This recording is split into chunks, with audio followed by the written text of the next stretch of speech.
Hello and welcome back to Blood and Ashes. This is episode 62. I'm your host Mo, and I'm joined once again by my claustrophobic friends Vili and Jody. Let me out here. It's good to be free. I just finished listening to the previous episode the day before yesterday, and I'd forgotten about Kikriki at the end of that episode, and I had a good old laugh about it again. I laughed so hard yesterday listening to it. I'll give you another one. Do you know what dogs say in Spanish?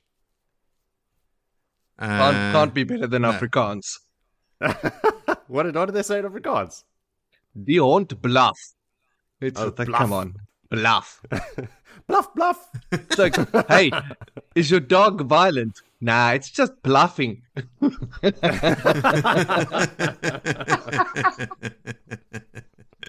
I'd totally forgotten that. What do Spanish dogs say? Oh, they say wow.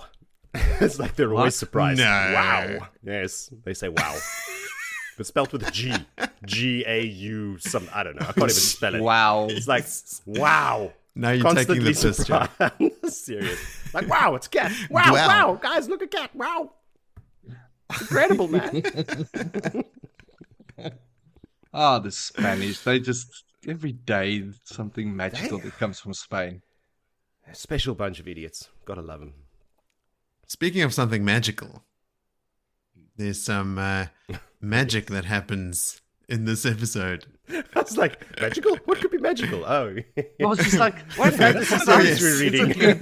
Something This is new. reality for me. This is not magical The reason fantasy. we've convened. But we're in the pointy end here, hey? It's so Yeah. much so that I couldn't stop reading. I told you guys offline, Oh. but for, the listeners' benefit, I've finished the book now, and I had to keep going. So I I tried. respectfully just kept quiet while you guys are going through this emotional roller coaster. I was just like, just keep going. Like, Thanks, Philly. keep going. You'll get there. You'll hit the wall. You'll know when you hit it. I'm on chapter 54. I had like 15 minutes left of chapter 54. But then I went drinking and playing cards and shopping and all kinds of things happened. And I couldn't That'll get around happen. to it. Yeah. I also found a beer that does not give me a hangover. And I've tested it thoroughly. It's a fallacy. On several occasions now. And every morning I wake up. and Really? Nothing. Not even a dry mouth. Nothing. Wow. Excellent. It does exist.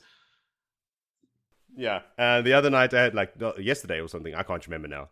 It gets you drunk. It just doesn't give you a hangover. Yes. Mm-hmm. It kills your memory. Like 10 beers the whole day. And the next day, hundreds. Wow. That is Jeez. magical. I need to get the recipe. Some brew my own. And it is delicious as well. On top of it all. I don't think it's going to work out Maybe like you that. don't want to get the recipe because you're like, one No, small it's a little asterisk at the slow- bottom. Additive. A small additive. What's the magic ingredient? LSD. I was going to say heroin. Your body goes, hang on, alcohol. I got something else to deal with here. It just focuses on the hard drugs. Yes. But yeah. All right, so let's focus on the task at hand. This is going to be our penultimate episode, as we discussed before. The last couple chapters after the ones we covered today will lead us to the end of the book. I can't believe we're about to start Crown of Swords. Vil, you've already finished Crown of Swords. Joe, okay, you said you still have Do My Wells and the epilogue to go. I just want to apologize. Vili, you're going to have to... Maybe it'll be easier for Jody to keep me straight, because if I make comments here based on things that I read in the next chapters... I mean, I did my notes after I'd finished the book, so I picked a favorite moment that actually comes from the second last chapter. The wrong so I had to go back and change it. I know so that it's all moment. blended It's together mine in my head. So keep me honest, okay? I'll try. No promises. Thank you. It's all I can ask for, that you try. Speaking of keeping me honest, let's head back to the New York Times best-selling podcast segment called Callbacks.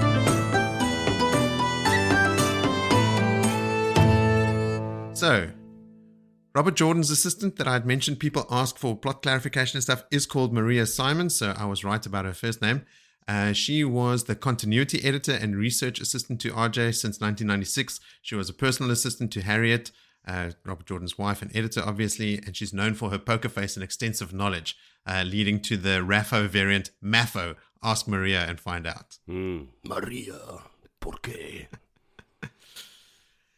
I don't know if you guys can even remember this, but we were sort of asking about what is the significance of 13 Aes Sedai? Why does Rand and Lews Therin and why does everyone sort of make a big deal about it? Because we know that, okay, 13 is the number of channelers it takes to forcibly turn someone from the light to the shadow, right? But 13 is the number that can create a shield, unbreakable shield.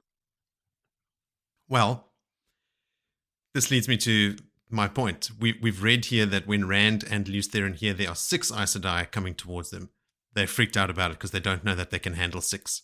And as we read in the coming chapters, 6 is the number that actually maintain the shield around him. That's not even half of 13, right? So why this fixation on the number 13? And I think it's because, A, 13 is the biggest circle that women can make with no men added in. If women want to join more than 13, they need a man. So it just represents the strongest possible circle that can be sent. So, I mean, if the Aes Sedai are gathering 13 channelers together and sending them somewhere, you have to assume it's so that they can make the strongest possible circle, which in itself can be sort of assumed to be a somewhat aggressive move. It is speculated, this is another thing I read up about, is that a circle of 13 sisters should be able to shield and hold any male channeler. Now, we know that 6 can shield and hold the Dragon Reborn, the strongest male channeler in the world. So that point is kind of moot. But it doesn't seem like a hard and fast rule like the 13 channelers required for a turning, but more an indication of what the strongest possible circle of only women could be capable of. Lews and Rand are both nervous about groups of sisters way fewer than 13, and we'll see that in these chapters. So I think it is just like it represents them sending their strongest possible circle at a male channeler.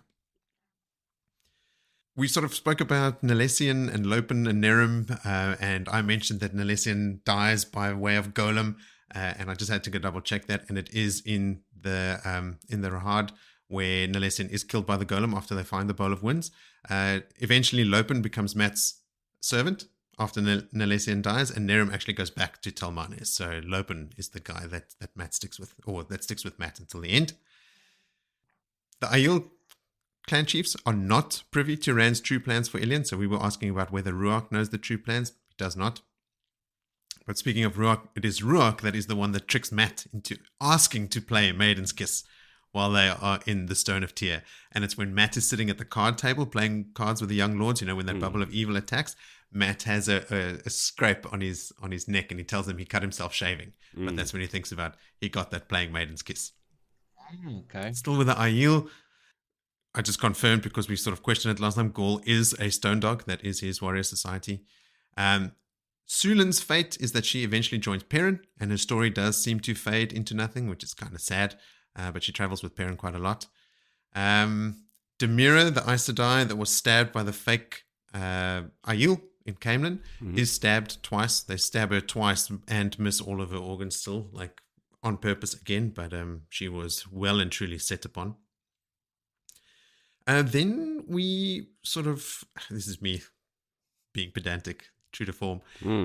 We said that Matt had brought 12 red arms with him going to Ebou Dar. The men, the cavalry men that Matt chose from the band are not red arms. The red arm position is passed between the men. Like everyone has a shift as being the sort of the military police, you know, like the policing force of the army. And he had picked 12 cavalry men that had been good at being red arms, specifically in Meirone, that town that they were in when they find Ulva. So technically he didn't bring 12 red arms. He brought 12 cavalrymen who happened to have had a good shift at being red arms. That is very pedantic, Moritz. Well done. Sorry, everyone. Sorry. I said that I was quite stoked with Elayne showing the characteristics of a good general, because isn't she sort of in charge of the forces of the light? Her title in the final battle is Supreme Commander. she is in charge of all of the forces of the light, and she's put in charge by Rand. So she is a general toward the end. Mm-hmm. Villy, one for you. You said we see Lan in 700 pages.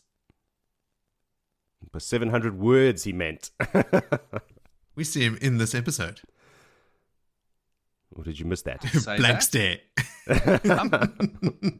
You see, he was purposefully misdirecting us.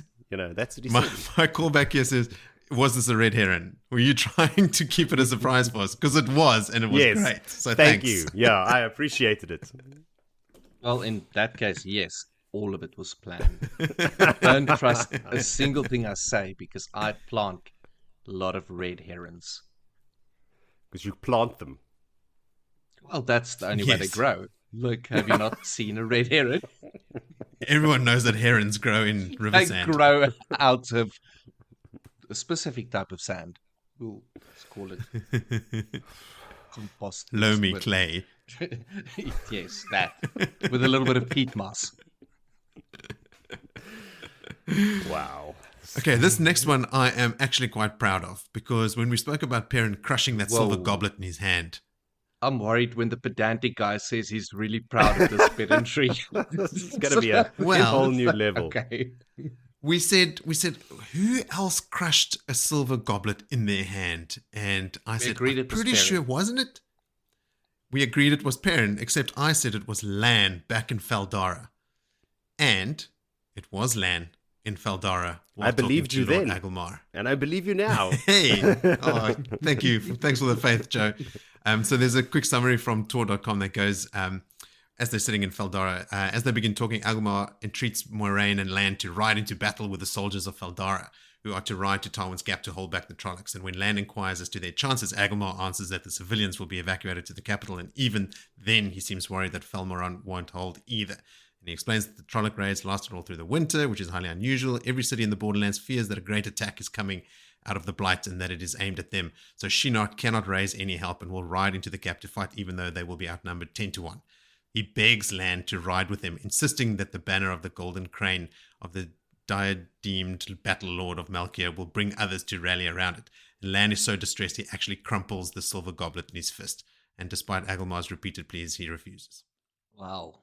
Our memory is getting better at this book, I must say, with these books. This is the sound of me patting myself on the back. Yeah. Well done. Oh, Mars is on fire. Okie dokie.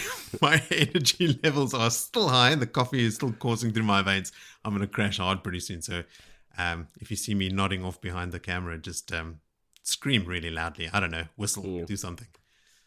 We'll go, kiki. Then... Yes. Let's go back to my new favorite thing, Speculation Corner. I was wondering while listening to the last episode, do you think that Satel Anan called her in the Wandering Woman after herself? Sure. Yes. Wandering about after she was burnt out.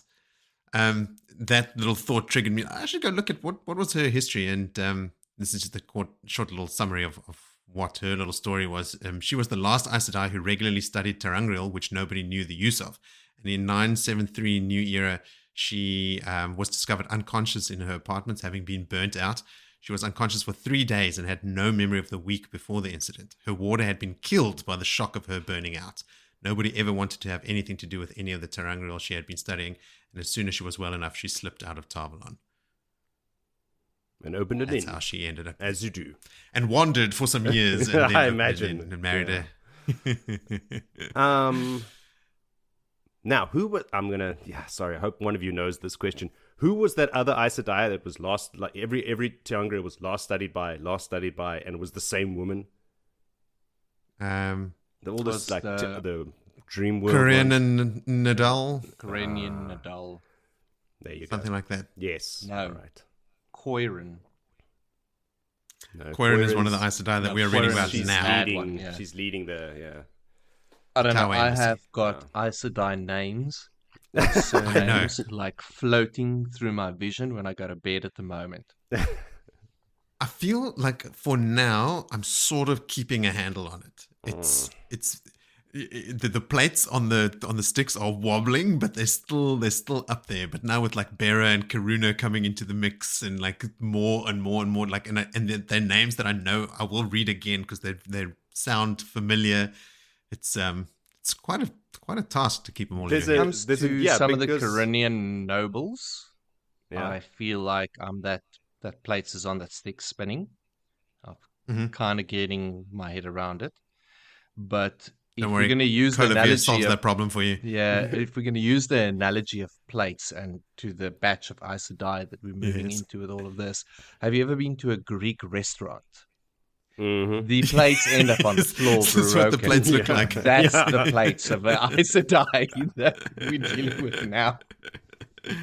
I mean, it's no mean feat. There are so many of them, and all with personalities and physical traits. Even and the stuff that they're fandom expected to don't keep even track know of. all of them. They just have first names in some instances Mhm. that I went down. Because- Like, Mhm. Yes. where did this In first my name chapter- come from?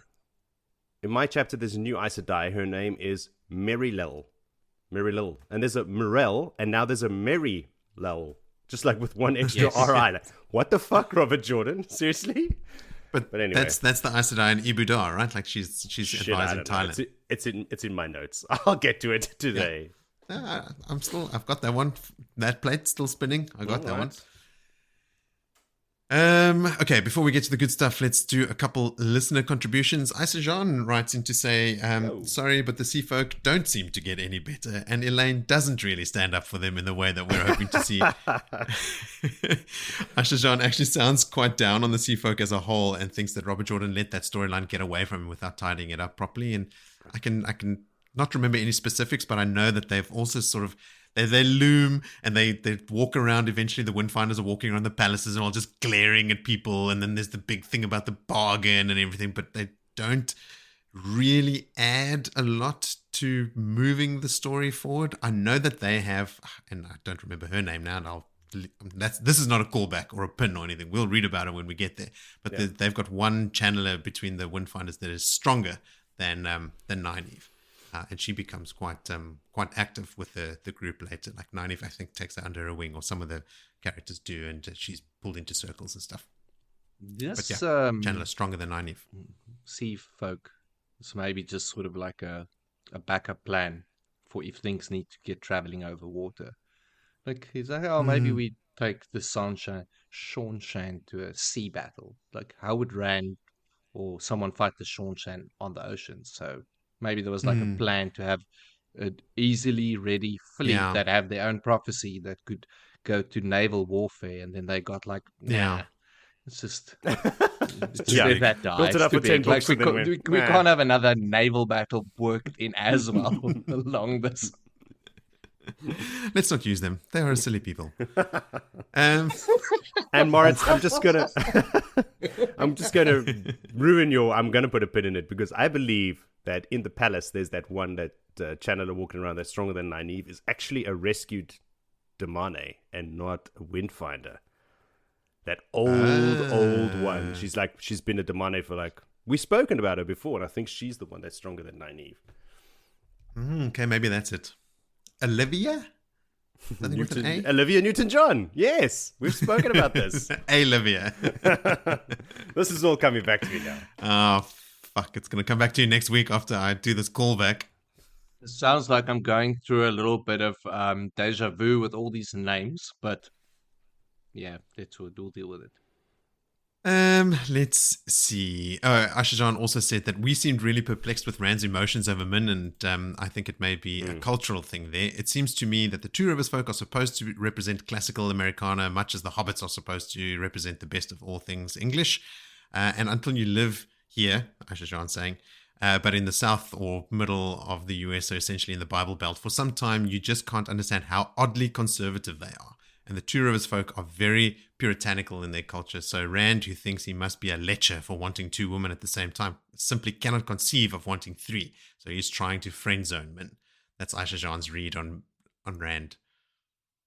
And then Ian Yellen comes to us with some more cool insights. Elayne's treatment of Matt in their journey to Ebou Dar is one power trip after the next, starting with the fact that she didn't tell him how far from Ebou Dar the gateway would be made, which is why Matt had brought enough provisions had not brought enough provisions, and the fancy food has to go to the soldiers. Remember, we were laughing about the honey tongue and stuff. Matt didn't bring enough provisions because he didn't know that they were going to be traveling that far on foot. He thought they were going to just teleport into Ebou Dar. And then Ian also says that Marana was apprehensive about including Perrin and Alanna in the Salidar embassy ranks because she doesn't know what their allegiances are. Yeah. Tower versus Salidar. So not initially anyway, and I guess she's right to be cautious of them. It's Perrin that orchestrated Demira's ill-fated plan to try and bully Rand with illusions, which we read about in this section. Perrin seems very pleased with herself that she's somehow soured Rand's relationship with this embassy, which is a bit of a head-scratcher, but there we have it. Who can know what Perrin's motivations are? Perrin and only Perrin. That is the truth. No pin required. Okay, let's move along then to previously on Blood and Ashes. Marana and the Salidar embassy are trying to figure out how Alanna and Perrin fit into the picture, and in the meantime they have started meeting with Andorran nobles and Caemlyn to talk succession plots. Mat is left to stew by Egwene and the Salidar Aes Sedai, so to show them he won't stew, he goes dancing during the evening celebrations in honor of the new Amyrlin seat. He dances with Halima, who later tries to channel at him unsuccessfully thanks to the Foxhead medallion. Morel asks him to be a warder, which he politely declines. Leanne makes out with him in public, and his request to dance is rebuffed by Swan. Eventually he goes to bed with his head kind of spinning. The next day, Olva has arrived in Salidar, and Morel has propositioned Mat about being a warder once again. He declines again, as he apparently has done with other such requests, including one from Halima's mistress, Delana Sedai.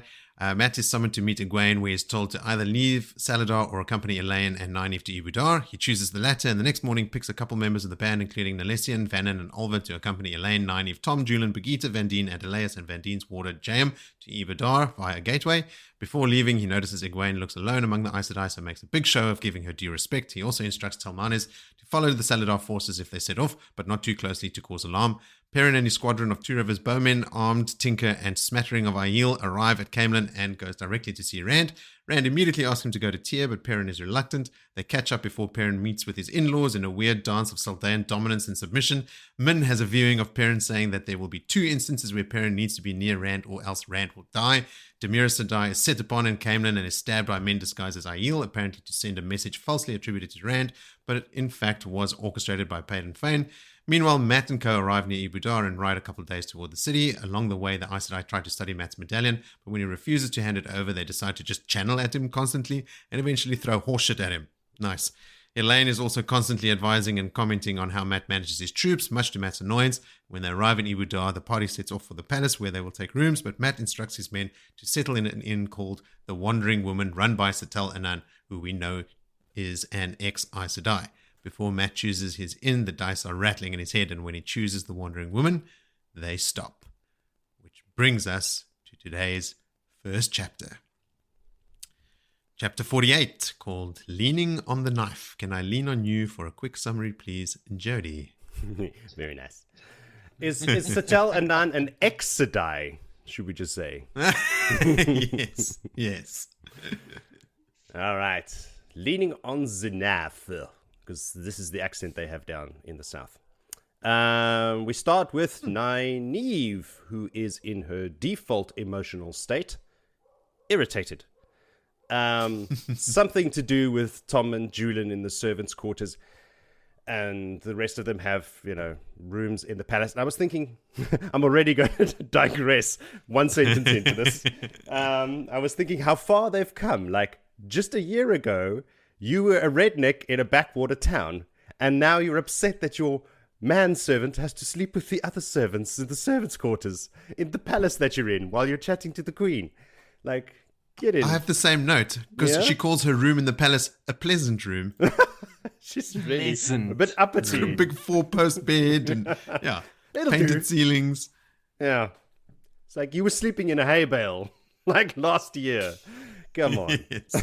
But anyway, they're fast becoming very accustomed to this lifestyle. Mm-hmm. All right. So, they're in the Terrasen Palace, of course, just to be clear. Here is where they've been introduced to that Aes Sedai, whose name is Merilil. Merilil? Mm-hmm. Merilil. Mm-hmm. Yeah. She's grey. Side note. All right. But they're introduced to her, and she's like, oh, great. Nice to meet you. Goodbye. You can go now. because she doesn't accept that they are Aes Sedai. They haven't sworn on the oath rod, haven't been to the tower. So they've discovered now, this is Nynaeve and Elayne and them, you can be an Aes Sedai in name, but that doesn't mean everyone's going to be on board. So anyway, this Loial and Adelaus and Vandene, they have their own little get-togethers and exclude the girls, and they're not very happy about that. But Adelaus and Vandene are also looking for runaways from the tower. Now, is this because they know that the kin is here in this city? Well, they're aware of that, and they think if someone's like, do they know about Satel the Nun? I don't know. I have so many questions. Maybe they do because they're old enough. Then, why specifically this city? They must be this is where they come. Must be rumors, something like that. Yeah, I don't think it's Satel and Nun. I think it's the kin. Yeah, because it is as far away as you can get from the White Tower without falling into the ocean. I suppose also, Satel is not a runaway. She was burned out. Yes. So she's not like a novice or an accepted or someone that ran away from the tower before completing their training. But isn't she part of it? Isn't she like a kin advisor or something? She's involved somehow. She knows about them, yes. She's the one that leads Elayne and Nynaeve to the kin, I think. Yeah. Who in turn lead them to the bowl. There you go. No need to read the rest of the books, people. We've got it all sorted. The end. The end. All right, guys. It's been fun. But anyway, so what Nynaeve and Brigitte and Elayne and Avienda are going to be doing is looking for the Bowl of the Winds. So they got their own little side mission, so it's okay. It's no worries.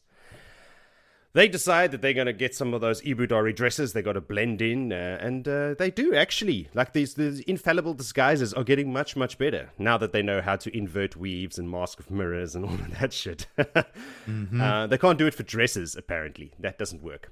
They have to actually buy the dresses, but I'm sure that's just an excuse to go shopping. And off they go.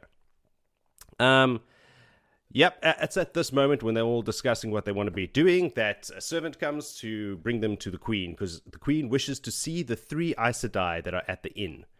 But since they've been excluded, and Elayne's like, no, there's not 3 of us, there's only 2 of us, it's me and Nynaeve. But was the servant referring to Adelaus, Vandene, and Loial? Is that who she was looking for? Referring to Avienda. Avienda, I think. She was referring to Avienda, because she was like, no, Avienda's not one. But anyway, Avienda and Brigitte are going out into scouts in the city and whatnot, so these two go and have a little chat with the Queen. All right. It's very friendly with the Queen, by the way. She seems lovely, except for Matt. Not initially. Matt she sort of tests them initially, and then they speak up, and she goes, okay, cool, yeah. But on the way to see the Queen, they pass Jashim Khaldin. Is his name Jachim? How do you pronounce that first name, Moritz? You get it right every time. Jacob. Like, when I look at that word, I do not see Jacob ever. Jacob Cairhien. So it turns out the White Cloaks have also sent an embassy like months ago, so to come and speak to the Queen. So she's got options open to her. See, I remember how to pronounce his name. There's chim in there, just like chimpanzee. And he's a bit of a chimpanzee. So, Jai Chim. That's not it. But anyway.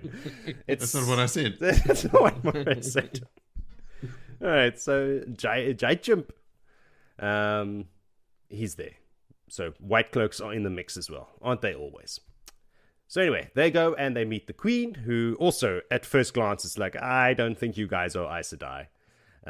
They do not fit the mold that she's expecting, because she's had Aes Sedai advisors before. She knows all about this. But eventually, all through some chit-chat, she tells them, quote, to lean back on their knives and let their tongues go free, which is where we get the title of this chapter. It means chill out, speak freely, basically.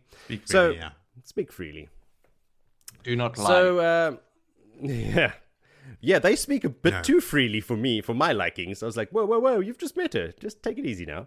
But anyway, they speak first to the White Cloaks. I don't know, eh? You can't trust queens in general. So they speak of the White Cloaks, and then Tylin's like, we need them.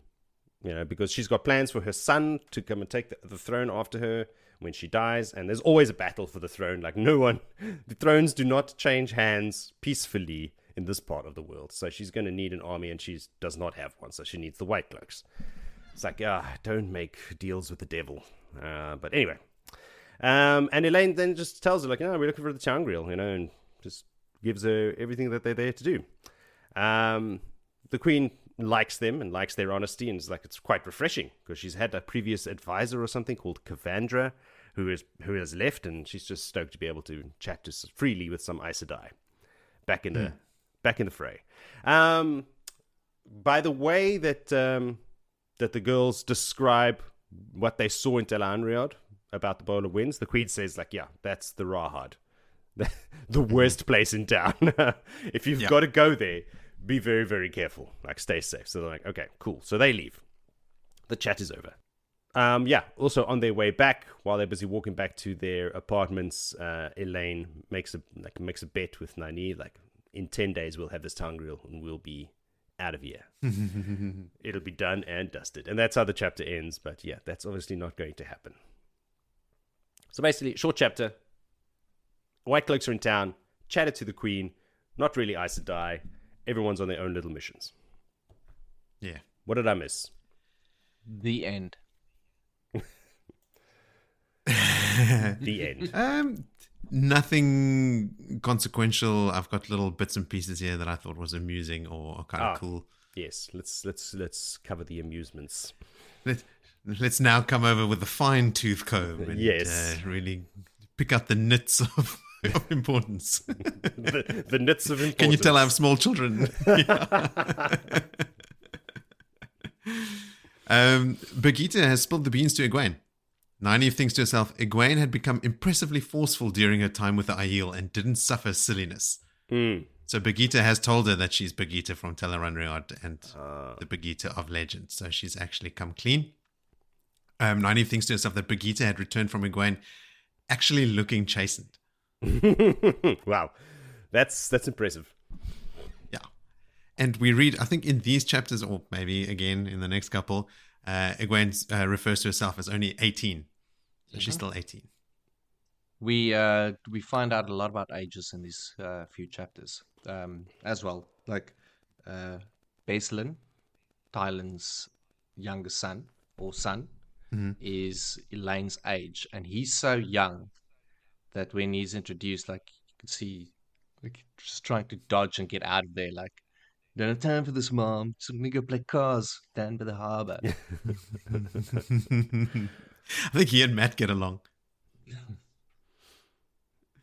And then what else? Avienda makes Nynaeve nervous with her hard stares and bloodthirsty talk. I thought that was cool. Yeah, keep Nynaeve on her toes. If you're keeping Nynaeve on her toes, then you must be intimidating.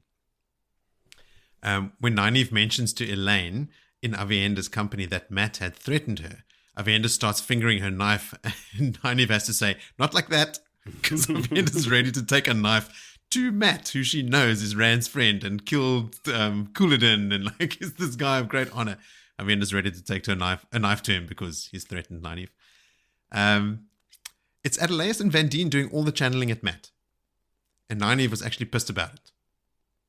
So it's not Elayne and Nynaeve as well. It was one of them that also threw the horse poo at him and stuff. So we can let our girls off the hook a little bit. They old school Aes Sedai.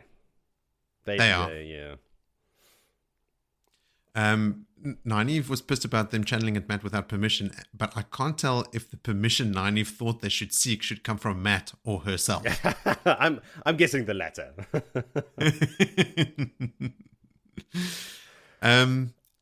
Elayne claimed that by telling Matt to do things he was going to do anyway, she can train him to accept commands. That's what she was trying to do. So she wasn't trying to attack him, she was trying to train him like a dog. And then Nynaeve thinks, well, good luck to her. She doesn't know Matt. Give her time. She doesn't. She'll learn. I think she actually says as much in some of these chapters coming forward.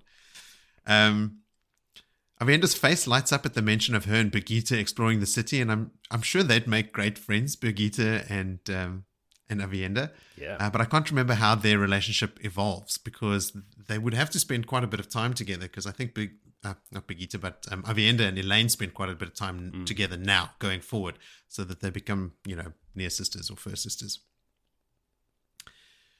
So I'll keep an eye out for how their little interplay between Avienda and Birgitte goes. Then something else that was surprising is Tylin is described as short, but stands with a regal bearing that Elayne would have to strain to match on her best day. And I mean, Elayne is often used as an example of that bearing. So like Tylin is an imposing and quite a noble figure, which is pretty cool, considering that she's also described as quite short. So again, like a Moiraine. Yeah, I didn't remember the shortness from my previous reads, but I did remember she's an imposing figure. Like she sticks out in my memory as being, you don't fuck with Tylin unless you met. Yeah. Nah. Nynaeve thinks on how she has come to expect anyone who is not a close friend to be trying to manipulate her. My note is, good idea, Nynaeve. Keep that. Yeah, someone should have told Rand. Oh, wait, they did. He just didn't listen. And then lastly, the harbour in Ebou Dar is full of sea folk ships that neither dock or trade. So we've seen a lot of them around, but there seems to be a large gathering of them in Ebou Dar. Why there?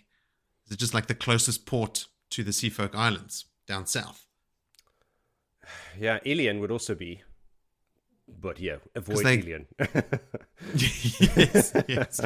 But, like, because we read about like single ships, like all the way up to Cairhien. There's a ship there. There's one in Tyr. It's up the rivers. Now it seems to be one in Ebou Dar. Yeah.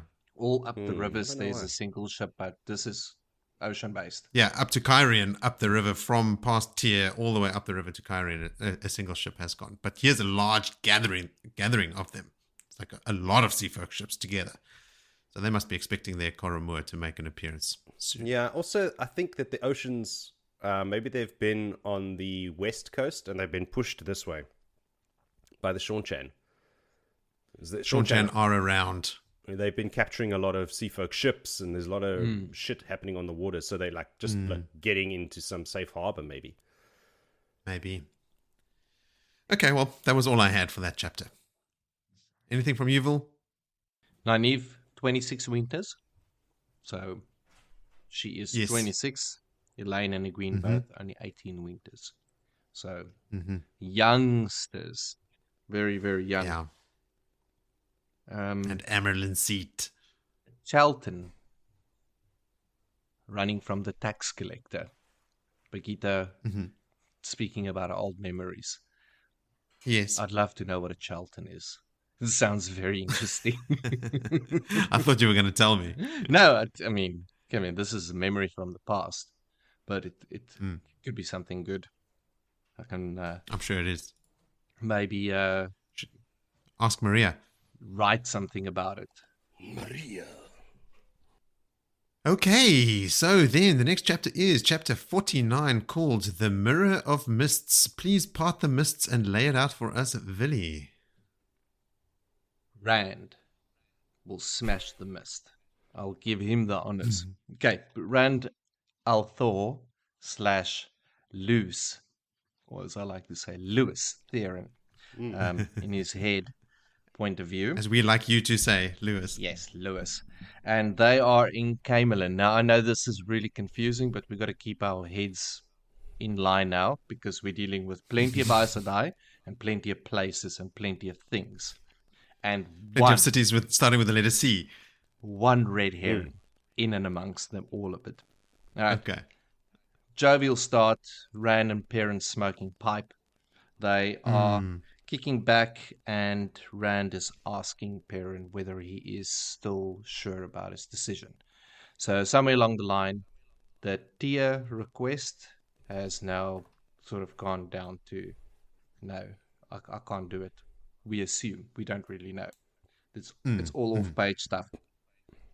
Loial has arrived. But it's interesting that Rand is so... Sorry to interject, Will. No, but it's interesting that Rand is so sort of accepting of it. Right? Like Rand is telling people in no uncertain terms where to go. But he was pretty forceful with Matt even. But is but it with part Perrin, of he's ruse? Asking. Isn't there a bit of a ruse, like false plans being laid out around Perrin as well? They have a fake fight, and you're quoting from the next book that happens later. No, you did so well until now. Perrin, Rand throws Perrin against a column and stuff. They stage a fight, or they actually, but he really injures Perrin. Like you're actually hurting, cracks a rib or something. This Perrin can isn't the handle it. start of that already. I No, was just wondering if this maybe is a start to that. But anyway, I don't think so. We'll see. let's Put a pin. keep a close eye on it. Mm-hmm. All right, as I said, Loial has arrived, and he was just like 5 days. So Perrin lost the bet about the speed in which he would arrive. There's a lot of 10-day bets floating around, eh? Yeah, there's a lot of 10-day bets that now. are being lost. Yeah. Rand informs Loial that his mom, and not only his mom, but Elder Haman as well, and this becomes like Loial's ears dropping, like this is serious stuff.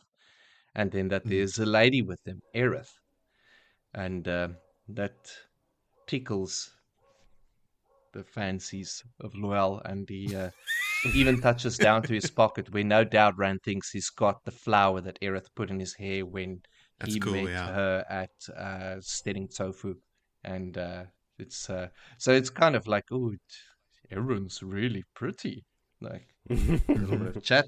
Anyway, a bit of She was Aerith. very interested in what I had to say. She's very interested in his learned stories. She's no, Loial, she's interested in you, mate, not your stories. Yeah. Don't fall for Yeah. that. Now, Rand very quickly does what he does with people close to him in his life. He assigns side quests to them, and he moves to assign a side quest to Loial. Not just any side quest, just why don't you go and close up all the way gates for me? You know, just like that. A minor thing. A minor thing. Perrin is not happy with this. Like, and he's actually quite verbal. There's some words that has been spoken about. Rand will use anyone that is available to him, which started me on the thinking, like, is this the start of like the conflict, or the Yeah, fake, but not that specific conflict. Yeah, But no, they've been there's apart for definitely so a push long. and pull. Yeah. Yeah. And Perrin's like, I'm not taking this shit. I'm a lord now. Dude. Must you use everyone? Yeah. And Rand is like, well, yes, actually. Well, anger really wells up in Rand at that point. And he's like, I'll do what I need to do, and I am who I am, and all that rest. And I just made a note, like, is this the fake fight? Is this where it starts? But anyway, this also now wakes up sleepy Luz in Rand's head. He rumbles and shakes in the background. Alter personality has been awoken. Min runs into the room, and rightly, Luz had to wake up because she drops the news that they are on the way. The Aes Sedai have decided after a period of absence, and now if we remember, these are the Salidar Aes Sedai that are all in... I remember. Caemlyn? No, maybe people forgot like me. We got really confused about so many Aes Sedai. It's confusing. And they had the double stabbing event, and they decided that they'll show Rand by not going to the meetings, and all of a sudden just giving him the cold shoulder, the woman treatment, silent treatment. And all of a sudden they decided that without any announcement, they're going to pitch up, and 6 of them are just going to rock up, breaking all the traditions. Well, not traditions, the rules, rather, that Rand had laid out. The restrictions. Rules, restrictions, same. They speak specifically about the restrictions, and he needs to lift them. And Rand says, "No, the restrictions remain in place." You know, like there's a lot. Oh no, yeah, we get there. Now, sorry, 7 of them are coming, not 6, and Luz is going nuts. No! He's screaming in his head, and Rand has got to keep this maniac on a leash while he's now trying to deal with this. Orders are given, instructions are Instructed. And Rand questions Min whether is this the event that she had seen, the boxing event, and she's like, I can't tell you, but all I can tell you is what I saw. But Rand prepares. Sulin is sent to go and get his blazer, his coat, and his dragon scepter. and little Aiel humor again there. She's running like a hare that's sat on a cicada spike. They sent her off. Oh, those So cigar spikes, man.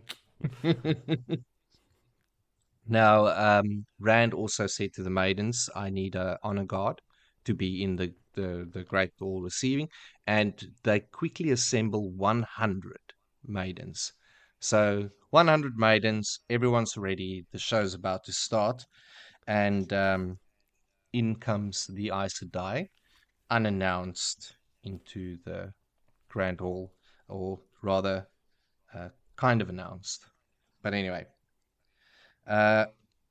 now we know who they are. We've got Marana, Feldrin, Valdine, Damara obviously now healed, Rafella, Masuri, and the whole gang. And they decide to do the flying V formation on Rand Oh, yes. as they start channeling smoke and mirrors to try. Didn't the Mighty Ducks also do that to win the finals? That is, that's what the flying V, Mighty Ducks. Ah, from the Mighty Ducks, yeah. I was hoping you'd pick up that reference. I mean, come on. Dude, it's the Mighty Ducks. Now, the whole thing is laid down about their authority and how it's going to be and how it's going to change. And Rand just waves earth, spirit, and fire, just so smashes their illusion, and inverts, does the same to him, and he towers up. And Rand excuses them very much, like, get out of here. This is how it's going to be. Plus, I expect more honor, or in the way that you'll address me going forward. And then, like, Respect. jaws dropped. It's not cool, and they are sent on their way. Meantime, Luz is chattering and screaming maniacally. Chittering. I always picture Luz in these situations like a toddler on the floor in a supermarket having a fit. Like that's how he's going off right now. That's how he's going off. But now, here's the interesting thing. Rand, and now we're talking about the analytical Rand that we always speak about, that slowly makes decisions. And that Rand starts asking the questions why immediately. What changed? What happened? Because they have no idea about the stabbing, and they didn't mention or anything like that. But Rand questions it, and immediately he's like, something isn't right. This is now at this stage where Luz tries to take control as well. So Rand is now fighting a battle in between him, because Luz is trying to take control of Salidar, and Rand doesn't want him to, because Sidene, sorry. So Rand at that moment also had the thoughts of, should he shield them, and that's when he decides to do the inverse, just drop their shadows and all of that. Now we jump to a Min point of view. Min didn't listen to Rand, because Rand told her previously that he's going to the Grand Hall, you stay away, because if they see you, she felt that she needed to see what's going down. And then after that, she bolted really, really quickly back to the inn, Rose of Thorns, or whatever inn it is that they're staying. Min has struck up over the past period of travels quite a friendly relationship with one of the warders. No, I don't want to stuff up names. I'm good with that. Machiro?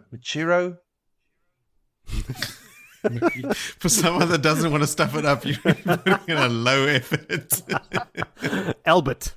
That was his name. Mac. Anyway, but That guy. she gets told that the Aes Sedai came back not looking happy from their visit to Rand, and some other fatherly advice that gets shed every time. We jump to a new point of view, and it's back to Rand and Luz. I'll just go from now on, jump back to Luz. Yeah. That fight inside Rand is now raging, like full tilt, and almost to the point of like craziness, because now the information has come across as well that there is 13 Aes Sedai in Caemlyn, because you've got the 6 that was sent as part of the embassy. Mm-hmm. You've got Perrin and Alana that joined them and met up there, Mm-hmm. and another 2 Aes Sedai, 7, 8. Wait, no, I'm missing some Aes Sedai here. Right. Aren't we always? We got Perrin and Alana that joined Mirana, Berenicia, Faildren, Rafella, Demera, Sionid, Masuri, Valinde, and Cairhien. Then joined by Bera and Karuna, who came from the Aiel Waste. And that's 13. I must have miscounted. I got 12. But yes, 13. You're probably right. Yeah, and I had to number them. 12 and 13 was the last to Bera and Karuna. And I actually went around the numbering of them in the power. Well, they are. Mirana's top of the lot of the 6 that were sent. And She isn't. No, now Perrin is. Of the ones sent. Yes. Sent, but Perrin pretty much. He's further subdivided those, Moritz, into the groups, in the original groups as well. We need a spreadsheet, Billy. Just send us the link to the Google Sheets. No, we'll I take won't. from there. I won't even put it on a spreadsheet. Not even doing that. Anyway, but there's 13 sisters in Caemlyn, and that's no good. Min is there that they know of, and she is there to warn Rand about this. That there's now these 13, and the way that Karuna and Bera is talking, it's not good. Like, Min is really crying and anxious about this whole thing. But Rand is not too bothered about it because he's too internally fighting to keep control of Madman that heard there's 13 and wants to burn down the city. A little bit of a crazy situation. 13, burn down the city. Yes. Logical next step. Rand then says to Min, okay, cool. Are you coming with me? And he summons Maiden Guard, and he says to Jolene, like, get as many as you want. It's like, we're moving, we're going. It's fight or flight. Now, this is where I'm saying this is the red herring. Let's run to a safer destination because there's 13 Aes Sedai in this place. Is the completely like the thing that flicks your head to relax on the other end. Because Rand's getting out of Dodge now. He's gonna get out of it, and he gets out of it, makes a gateway, and he goes back to Cairhien with 500 maidens now. He thought, okay, cool, Jolene's gonna grab 20.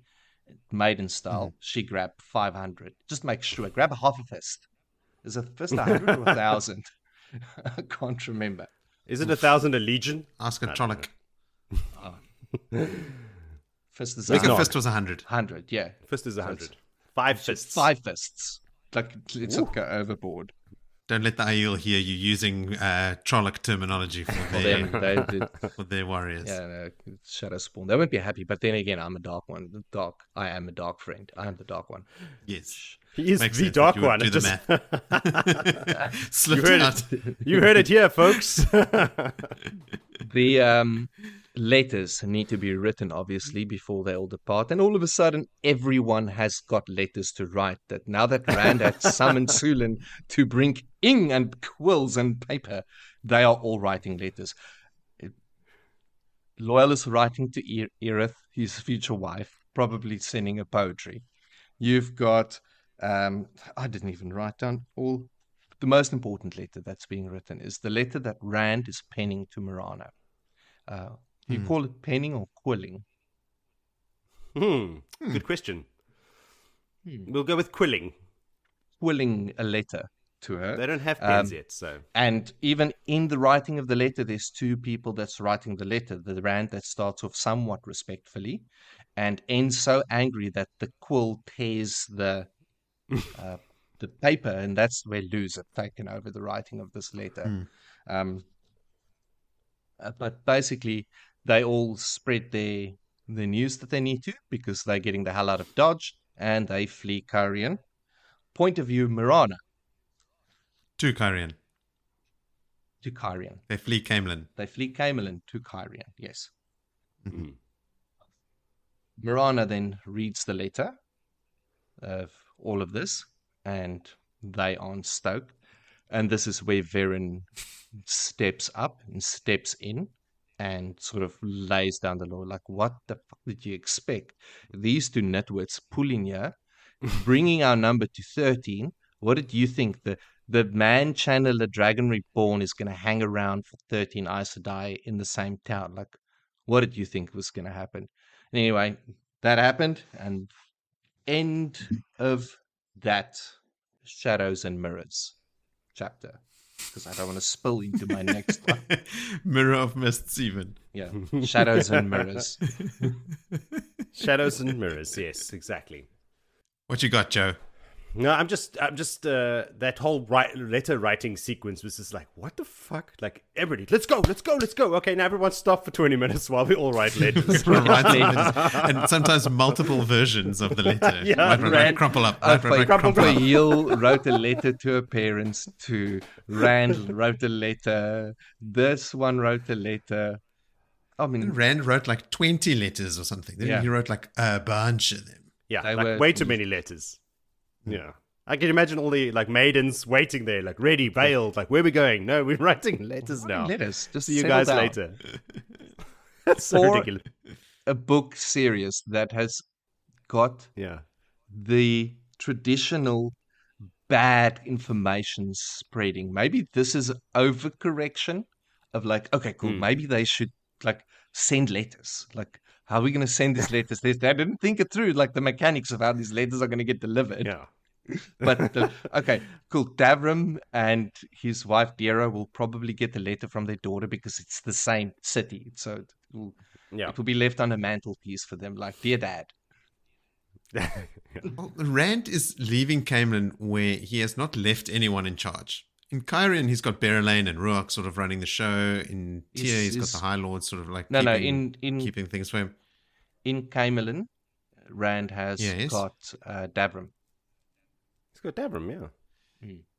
Yes, but immediately when he's given the news of the 13 Aes Sedai, he has to leave. He hasn't prepped Davram Bashir for running the show himself or anything. What I'm saying is there's a justification for these letters. I didn't think it was so comical. Rand has shit to organize in Caemlyn. Suddenly he's leaving. He's not seen or spoken to Davram Bashir. So he needs to leave instructions and that sort of thing. So I don't think that it's, I mean, it seems antithetical to a quick escape, but he needed to sort some stuff out. And while Rand's writing letters, the rest of them can as well. Like Faile can write to her parents. Everyone's writing it's funny. letters. I get why it's done. I get the feeling like that Robert Jordan was writing the scene and it was like, oh, now it's 13 and now they got to run. Oh, no, wait. No, Letters. Logically, people have to know Rand is leaving. So how can he let them know? Well, he's going to have to write But again, letters this now. is Okay. for me. Okay, everyone, sit down. These chapters are all a distraction from the hammer blow that's coming. And that's the way that I look at it. Like, this is a very big distraction from the true line of what's going down. It is these chapters could have been called the giant red heron. On that note, Phil, this chapter starts really great, which is Rand is described as content. Like while he's smoking his pipe with Perrin and he's sitting in the courtyard, like the word content is used. There's a couple instances, and I think it's here. Like Rand is also kind of joking, like he's cracking jokes all the time. But you're right. Like I got the same sense that it is all this sort of like this ruse to set us up for the shock that is the kidnapping. Have you noticed that all of Rand's like content moments is just like him hanging with the dudes, smoking a pipe, some of that long bottom leaf perhaps. Look at all your favorite content moments as well. What were you doing? Smoking a crack pipe.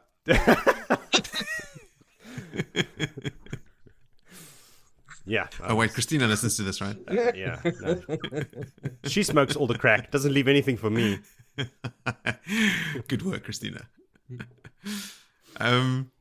Speaking of significant others, Rand thinks to himself that Min should not have mentioned what she had seen about Rand and Perrin where Perrin could hear. But Min probably just doesn't know that Perrin can hear like a wolf. You know, she's when she mentioned to Rand about her viewings of Perrin overheard that stuff.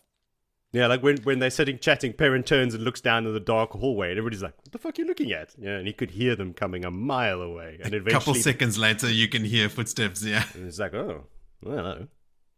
It's cool little things like that in the story that Robert Jordan didn't forget to mention these little things constantly, just to let you know, just to drive it home, just to make it seep in through every pore, like every opportunity he gets, it reminds you of what they can do. Yep.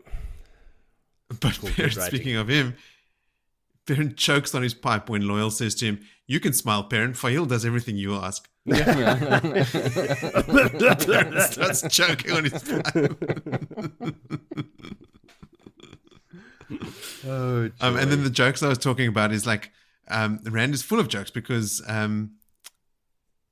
maybe because now he has Min and Perrin around him, but I think it is part of what you were saying, Villian, like we're being sort of set up here for getting the rug pulled out from under our feet, because when he instructs the maiden to like do all these things, she's sort of like, "I've already done it. I've already done that." And eventually he goes, "Okay, can you then bring my horse to the Grand Hall?" And she's like, "What?" And she looks perplexed, and he's joking with her.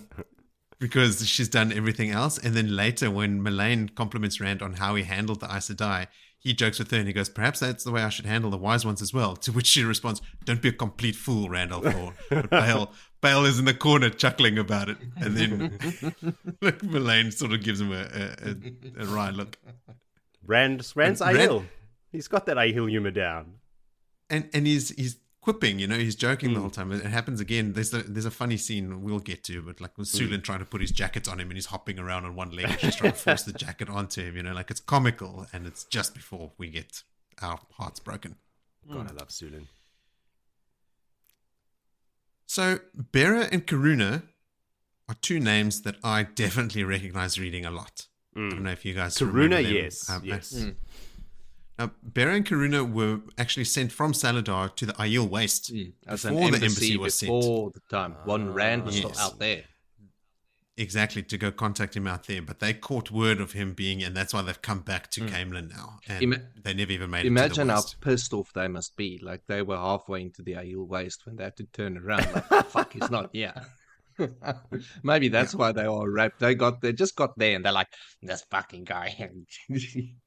How far did they get? Because they were traveling on foot, and he's been, you know, marching at Aiel paces there and back, and using gateways and skimming all over the jewel. Like, I don't think they were. But didn't they get to Cairhien at one point, and then they had to go from Cairhien down? Maybe because they left some time ago. Now, it's never stated explicitly, but the Salidar Six likely nominated those two because they were two of the 5 strongest sisters in the camp. So like they are both very strong channelers, which is why they come in here and just take over.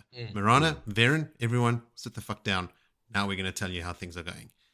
And I've got a little bit of history on both of them. Bera, who's the sort of like the square-faced one with the short hair, she looks like a farmer's wife. She swears fealty to Rand and intends on keeping her oaths. She is placed into the care of the wise ones and adapts to becoming an apprentice better than Karuna. So she actually studies to be like a wise one with the wise ones later. She fights alongside Avienda during the last battle and heals Avienda when her vision is affected. Like Avienda takes damage and Bera is the one that heals her. So she is in it right up until the end. Avienda even has Bera lead a circle during the last battle. So like Bera is key and instrumental. Karuna is the younger sister of the king of Arafel, which is why she's got this regal bearing. She's a noble. She also swears fealty to Rand. She has a lot more trouble being an apprentice until Sorelia sets her straight. As Sorelia does with everyone. Absolutely everyone. She also fights alongside Avienda during the last battle, but she's actually killed by Hessalam, who's the reincarnated Grindel. Ah, yes. Rand says to Min here, "Trust me, Min, I won't hurt you. I'd cut off my arm before I hurt you." Ooh. Double foreshadowing. Oh. Watch those words, Rand. Mm-hmm. what did I have here? It's cool to hear it explained to Perrin that Bode and the girls would not want to leave the Aes Sedai, even if the Aes Sedai would even let them go, which they wouldn't. The girls are actually impatient to get on with becoming Aes Sedai. And I was just stoked with like, yes, Two Rivers girls, go be Aes Sedai. Perrin sees Faile write 2 letters, one that she has to restart half a dozen times and seems really challenging, and the other one she's smiling and chuckling as she writes it, and Perrin reckons the latter is probably for her mother, but it's likely the other way around, right? The friendly letter is probably to her dad, and the one that she has to rewrite because she's got a tricky relationship with her mother, a much better one with her dad. Now, Billy, earlier when you said Rand was dealing with Salidar, that could be because I have a printing error in my book. It says, at last Rand pushed Salidar away. So I didn't. Can't really... Where? Maybe. Let me see I what's in my think, book. Joe, you and we've got different editions. Do you have a paperback No, I got a copy? Kindle. Like, can I give you a page number? So yeah, and I can't give you a page number to go to, but it's in this chapter. What else? Bera murmurs to herself in disbelief to think that he would rediscover traveling, and Faildren says, it's probably best to remember he may be stronger than Logain or Taim. Yes, you idiots. Have you missed a memo? He's the fucking dragon reborn. These things should be assumed even before you know them to be fact. Like, yes, he's going to rediscover traveling. And I mean, they seem surprised that he's the one to do it and that he's stronger than Logain or Taim. Like, get with the program. And then Mirana, at the end of the chapter, she thinks to herself, she hopes the Salidar Hall has raised an Caemlyn by now. Someone really strong in the power so they can quell all this power sort of jockeying. And someone strong in her heart. Check and check. Yep. Double Done. check. She says we're going to need another Deanne or Rashima, who were 2 very, very well-regarded Caemlyns, a blue and a green. The blue was the one that sort of got rid of the red that was having men killed when the blues took over and sort of started that rift between the blues and the reds. And Rashima was a green who used to lead battle. Like, she used to be up front casting spells and stuff. She didn't lead from the back. She was an Caemlyn seat that was like on the front line of battle, which is pretty cool. Okie dokie, that brings us now to chapter 50, called Thorns. What thorny topics reside in chapter 50, Villy? It's very much a continuation, back to back, so I'll just keep on flowing with it. Rand has now awoken in Cairhien, and Min is there, and everything is very relaxed. Like, there's a very air of relaxation hanging over all of the text here. Rand finds his flute that Tom gave to him. Min sits on his knee quite often, wanting him to play the flute for her. The wise ones come and see Rand, and there's a lot to do about things that's happening. There's a lot of words. There's a lot of words, but there's not a lot of events in this chapter.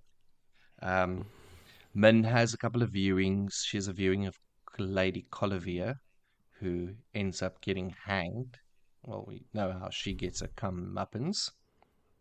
She hangs Dylan, herself. yeah, she hangs herself.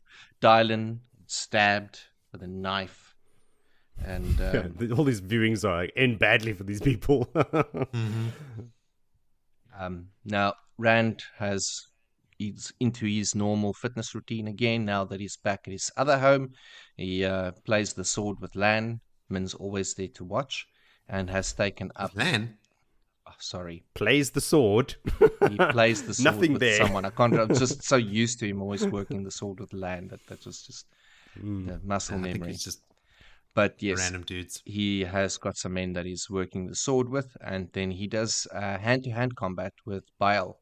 He actually gets into the wrestling Aiel style. So Min's always there to look at his sweaty body afterwards and poke her fingers into him. Now, That sounds like a prostate check. she poked him in the chest and like stuff. Into him. Okay, don't take my Sounds words out penetrating. of yes. That's Morris's dirty mind. I'm Yes. more like, Captain America getting out of that machine right in the beginning, and then Agent Carter touching his pecs. Like, oh yeah, like that. Is that what you mean? Okay, let's move on. Please. Faile and Berelain. Oh no, wait, before we get to Faile and Berelain, Min and Berelain. Well, let's just get to Berelain. Berelain has upset the apple cart with the woman. And she does what she does because now she has got the hots for Perrin for a long time, and Perrin's back. And she's going to, Berelain, she's going to do what she's going to do. So we got a big distraction happening with Berelain playing her little mind games with Perrin. Perrin is a complete. Rand is having the 10 most relaxed days over there at the moment. This is where the 10 days come in. I think you may be confused at there, Mo. But they is having this great 10 days where Perrin's having the worst 10 days in Cairhien. Because all he's doing is walking the hallways and he can smell Berelain and he dodges. Like it's just, and every time Berelain gets to corner him, Faile busts him. He's just like, what dude, like I just want to get out of here. But then this is not what it looks like. Yeah. Then he spots Faile and he plays it Berelain so badly. having a chat. And then he's like, stupid Perrin will go walk up to Faile and say, oh, why are you and Berelain talking? Don't. Perrin, you're an idiot. Just leave it. He's young. Oh, you poor bastard. Anyway, so you have all of that going down. Berelain playing her games, and I think off the book, Faile said to Berelain, "Look, no matter what you do or try, Perrin will never ever. He's my man." And Berelain said, "Oh well, you'll see." And that's when Perrin walked in, and Berelain says quite loudly, like, I always get, or something like that. Like, I always get what I go for. Something around that. That's when Perrin's like, everything got, because now Faile is watching and trying to catch what this woman's trying to do to see. And poor Perrin is actually the joke. He doesn't know, like, what's going on. They've just got their own little game between the two of them about Perrin's loyalty. And Perrin has no idea that he's being toyed with, which is incredibly cruel and funny at the same time. Slightly pathetic. I'm getting pathetic vibes from Perrin. And then later from Faile. He's just so useless. Like, this is not his. He doesn't know what to do here. He is helpless. And Berelain, like, master manipulator. Faile, prickly as all hell. Like, he is set up for failure here. He needs to be out with the wolves, running free. And then he goes out hunting with Gaul.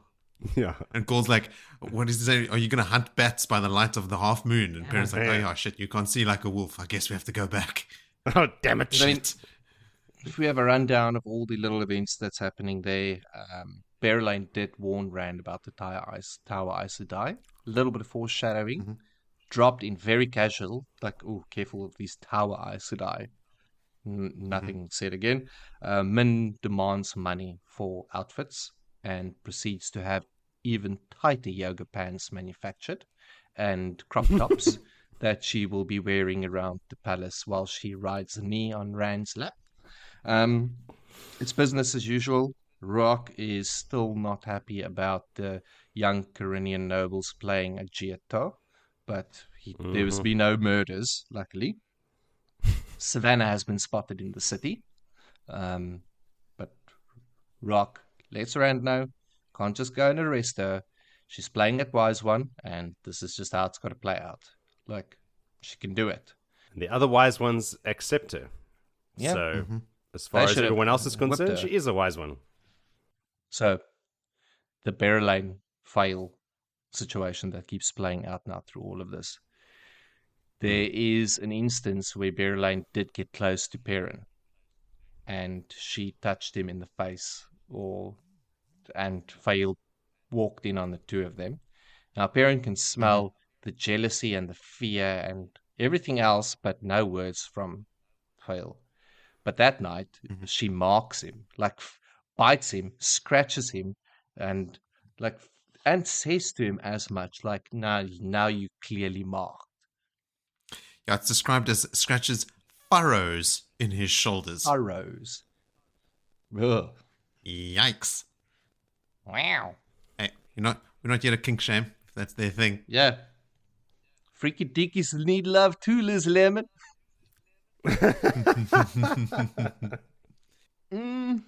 So I've got notes here about Colivia, Marangil, and Mylan. Can't remember what it was about them. There was something about them. They all get the same treatment. I can't remember. There was too much in this chapter. Don't know why. I wrote something about these people, but yeah, they were there. Perrin smells the same smell coming from all of them, and he can't place it. And I think it's the smell of ambition or something like that. They're all jockeying for the throne of Cairhien. Yeah. Because they've been approached by the Tower Aes Sedai, who have been talking to them about who's going to lead Cairhien when Rand is no longer here. Okay, so that's what that was about. I interpreted their smell as entitlement. Sure. Because it's a sense that Perrin in the wolf head isn't a thing that ties to it. Like it's a different odor that sort of have to be figured out. It's a two legs thing. All three of them share it, yeah. On the 10th day, Rand is sent a letter for having an audience with Aes Sedai, which is all fine and dandy and normal. And we move to the next chapter. Dum, dum, dum. That was important. Yes. That letter, yes. Okay. That letter. Yes. 10 days later, that was the 10-day event. We're working with the 10 still. But yes, okay, cool. Now, I even understood my own notes now. Oh, wow.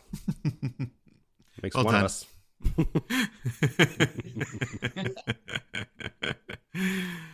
You got anything, Joe? Dude, I'm so lost now. No. You start saying, because you've got stuff written down, Moritz, and then it might ring some bells, and I'll chirp in. Okay. Right. I've got there's some gems in here. We read the words, have to clear the rubble before you can build. Yes. I recall those words. Herod Fell sent those words. And those are the words that directly lead Rand and Orman to figure out that he needs to break all the seals before he can reseal the hole. The bore. The hole. The hole. The dark hole. Black hole. You stop speaking about my privates. The dark one's hole. Rand himself notices that he's more irritable when Min isn't around. What is she doing in the tents all the time? She's busy getting groomed by the wise ones to become first sister, because the wise ones had seen the knee sitting and they were like, cool, if we're going to get Rand to tie up with Avienda, we're going to have to get these women to be tied up to each other. Because is this something you know from future book knowledge? No, this is Villy looking and reading Villy it, because theory. the first thing is like what does Min have to do with the wise ones at all? There's no connection whatsoever. She's viewings, I imagined. Well, there's viewings, there's and viewings. Elayne knows about them. Yes, and we know, and already one of her daughters is named after Min, isn't it? Mm-hmm. Yep. Will be. They're still inside her. Yes. We know what happens. They come out eventually. Yes. We We also find out what the other one's going to be named. What do you want to enlighten us? Egwene. Yeah, I can't remember that. Happens either now or in the next couple of chapters. This is bleeding through, perhaps. So I thought about, okay, cool. What makes sense in all of this? They are all very clearly the maidens see everything. They talk amongst themselves, and very clearly when they walk in, Min is very comfortable sitting on Rand's lap, chest in. So they're thinking, okay, cool. What is our drive? We want to Everybody knows except Rand. To the Aiel. So I think they might be even like looking at this and saying, okay, cool. How do we tie? If this is this, we've got to tie all of them to the Aiel. So, maybe just even in a broader sense, if they're not like prepping her for being a first sister with Avienda and or Elayne, they're teaching her about Aiel, because he is still the Kara Khan, and if she's going to be romantically involved with him, they need to bring her in. But Joe, I think you're also right. I think the viewings that Min has already admitted to Elayne, had a long conversation with Elayne about, I think are very interesting to the wise ones, who also often have prophetic dreams, right? Like the wise ones also have dreamers. So like all things of prophecy and that sort of thing are interesting to them. So they've Yeah, also 'cause she- accepted Min, just like Elayne did. Like, Exactly. she's in. That Elayne conversation, Elayne went back to the tents and said, guys, guess who I just met? And then spilled the beans. And they were like, oh my God, bring her in. And everybody, like, Yeah. all the wise ones then, they're like, no, everybody's going to have their 5 minutes with her, or 5 hours. So that's why. And totally, really never even considered that, but Hey, that's that's like definitely two on the list different of things things, to do. but- Yeah. Yeah. They need to educate her. Rand notes that Perrin is looking increasingly tired, and when I first read that, because we don't read the Perrin section until after this, I thought it was because Perrin was staying up late with his wife every night, like he was getting lucky every night, and then we find out it's the opposite of that. He's not sleeping because he's stressing out about this Berelain situation. Okay, now Faile that was ripping off and digging furrows in his shoulder earlier on have turned into my thick cozy jammies back turned to you when you come into the bedroom, and all he can do there is not sleep because he smells her anger. It's like this. Her and Berelain was just gonna have a fist fight and get it done properly. Well, they tried to once, remember, and Ruach Yeah, she lost. split them up in the stone. Ruach gave them Yes, both a Faile hiding. lost. Berelain actually knew what she was about. Yep. Yeah. She did. She took Faile's knives off her or something. Or no, Ruach did. Did you guys catch the viewing that Min had of Berelain? That she was going to marry someone in white. Yes. That's the other thing. that now Remember that who? you said it. Yes. Galad. Yes. Berelain gonna marry Galad. Mm-hmm. Yeah, is this last book stuff that Billy hasn't read yet? Ah. No, I think they meet before that, actually. I can't remember. That might just be another. That means nothing. Mm. Yeah. The sexiest what man else? in the book marries the sexiest woman in the book. Yes. Certainly Wrong. happened. Yes. Sexiest woman in the book is Lanfear, and we all know Lanfear, that. yeah. Let me a little caveat in there. The sexiest people of the light. Is Berelain from the Sort light? of, when it comes to Does she bat for She the totally light? is. She is. I'm like, who's not Yes. from the light? It's probably the white cloak. But he's all right. Did you guys also notice how this chapter starts? The days passed and everyone filled somehow, which is a noticeable sort of like time passes mechanic, right? Like it's not you're in someone's point of view and they're observing the world around them. It's a sort of like narrator view, which I think is part of the ruse to sort of, lull you into a false sense of, time's passing. They're sitting around smoking. Don't worry. Like everything is cool. Nothing out of the ordinary is happening. Until it does happen. He has a letter. Some Aes Sedai are coming next week. Don't worry about them either. No, more time passes. Rand, quote unquote, enjoys Min's teasing and sometimes has to remind himself that it's only teasing. Yeah, right. Good Lord, Rand. Between him and Perrin, Jesus Christ. Jeez. Caemlyn, Cairhien. It's probably also the only reason he's not actually sending her away. If he had to admit to himself that he has feelings for her and that something is developing, he would distance himself from her. But he can't afford to do that right now because he notices that he's more irritable when she's not around. I think subconsciously, at least, he's trying to keep her around to keep him sane, both literally and figuratively. And so he can't admit to himself that there's a relationship growing there. Perrin is getting some early morning action. His second set of furrows before mid-morning. Scandalous. They're a married couple. They can do what they They want can in the privacy furrow of their away. four-post to bed. I know this, but they're a bunch of prudes. So, I mean, this is well done, Perrin. And then later when Perrin's like walking around, it takes a lot for him to actually, as they put it, knock a fellow down when he didn't let him walk around him. Just shows you how on edge Perrin is. Perrin's like walking around in town when he's thinking about all this stuff, and like some of these G.E.T.O. young nobles are like putting themselves in front of Perrin, and like he has to like knock a dude over or like pick this one woman up and put her down again, and then she screams after him about like his honor and stuff. He's just like, "Get the fuck out of my way," which is, that gives you a good insight of like just how upset Perrin is by this whole thing. But that is a Perrin move. Just picking some random woman up. Aes Sedai, that doesn't with matter Leanne. who. Yeah. Him on the Just side. moving them out the way. He did that with Leanne in Feldara in the Great Hunt. Yes, Like that was yes. when he was still just a farm boy. And she was going to say, like, you're not getting past me. Oh, okay, goodbye. No. Yes, you Sorry, are. mate. I wanted to roll back to your comment about furrows in the morning before 10. And just remind you that we are dealing with a 20-year-old testosterone-laden blacksmith. So, Faile is younger. yeah, She's the one leading the charge there. 18-year-old Faile or 19-year-old Faile, 20-year-old Perrin I mean, or whatever. is she that old? They're youngsters. I think she's the same age as him. I remember when I was a youngster, I could also go Many for moons ago. sessions of furrowing in the morning, the afternoon. Man, I could shovel dirt all day long on a farm. Now your farm is just the farm simulator on the Xbox. It's the only furrowing you're doing now. Right. Don't even get me started on that. I'm having a real problem there.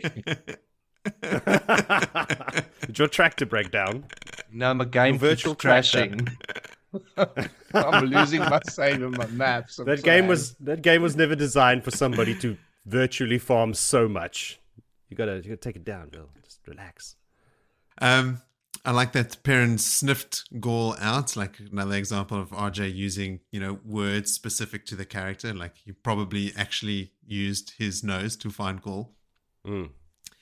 And then at the end of the chapter, there's this jarring perspective shift that made me do a double take. Like on the second last page of the chapter, the focus changes from Perrin to Rand, and it's just the next paragraph. It's not split by a space like it usually is, which is, I don't know, weird.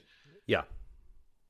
There was like a weird perspective shifts in you. Like first you don't know who you were then it's like with Rand or Perrin. Yeah, like it was an odd one, and I wonder if that is done deliberately to sort of like throw you a little. Because it was on the Kindle as well. Oh, yeah. Yeah. Okay, there we go.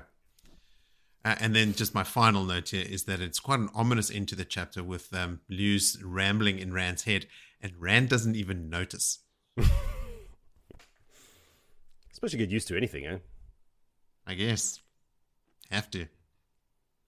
And that, I promise, is all of it. Unless you guys want to go back to the sex, so I can prove that I'm not a prude. Marge has got something to prove now. There's lots more Faile and Perrin sex coming up. And sex between all sorts of people. Yeah. So, before we get to the sexy parts, let's do chapter 51, which is decidedly unsexy and called The Taking. Please take it away, Joe. Well, the title could be construed as sexy, but it totally isn't. Ooh, so yes. Don't get your hopes up. Sulin, my girl. I'm sorry. She's old enough to be my grandmother. Sulin, my grandmother. She's helping Rand get dressed. This is that scene you were talking about. It's just Sulin in general. Whenever you see her, like there's another scene where they're talking in his meeting room, and in the background she's making the beds and she's flinging the pillows around the sheets. Yes. Everybody's like Trollocs or something. Like people are trying to talk to him and they keep on looking over it like, what the fuck is that servant doing? She's just like beating everything up. And she's grinds her teeth like, yes, Lord Drogon, and then slams the door when she leaves. Loving it. She's constantly described as being a bad servant because she's like basically fighting everything around her. The trays of drinks, the pillows, the bedding. Yeah. I don't know. She's not doing this really well. I don't think it's really helping, with her honor at all, because she's not timid at all. But anyway. Except when she curtsies to Rand here, it's smooth. She doesn't fall over. That's right. She's getting it. And they're both surprised. Well, it's time to take off this livery then and get on with it. Once you've mastered the curtsy. So yeah, like Billy said, Rand is just ignoring Lews Therin's mad cackling in his head. Lews Therin is like going on now about killing Demandred. We'll kill him first, yes, and then Samael. Haha, yes, like he's got his own little plans. Off he's going.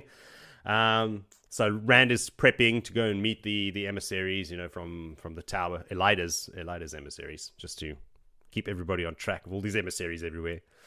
Sulin is trying to dress him, and while she's dressing him, she's telling him, like, listen, I've heard the wise one speaking. You've got to show these Aes Sedai more respect. Just be careful. And he's like, yeah, sure, whatever. Take her advice, Rand. Rand is worried about Min. He's like, where's Min, And she's like, no, Min's with the wise one. He's like, well, go tell her, go fetch her, run, girl, run. Like, the way he talks to her, like, it's really winding up, like, quick, go get her. And so she begrudgingly, Sulin that is, running off to go and fetch Min. And Rand, yeah, again, we are being put at ease. That Rand's feeling super good about this meeting. He's like, yeah, I'm going to deal with these Aes Sedai, fend off their questions for a bit, and then I'll go practice the sword. And he's like planning his day out. Like, everything's going to be cool. And also in the background, besides all of this happening, and then this madman cackling in his head, he can feel that Alanna is like getting closer to him as well. She's on her way. Rand goes to the Great Hall, sitting on his dragon throne there, and Bane and Chayad are there.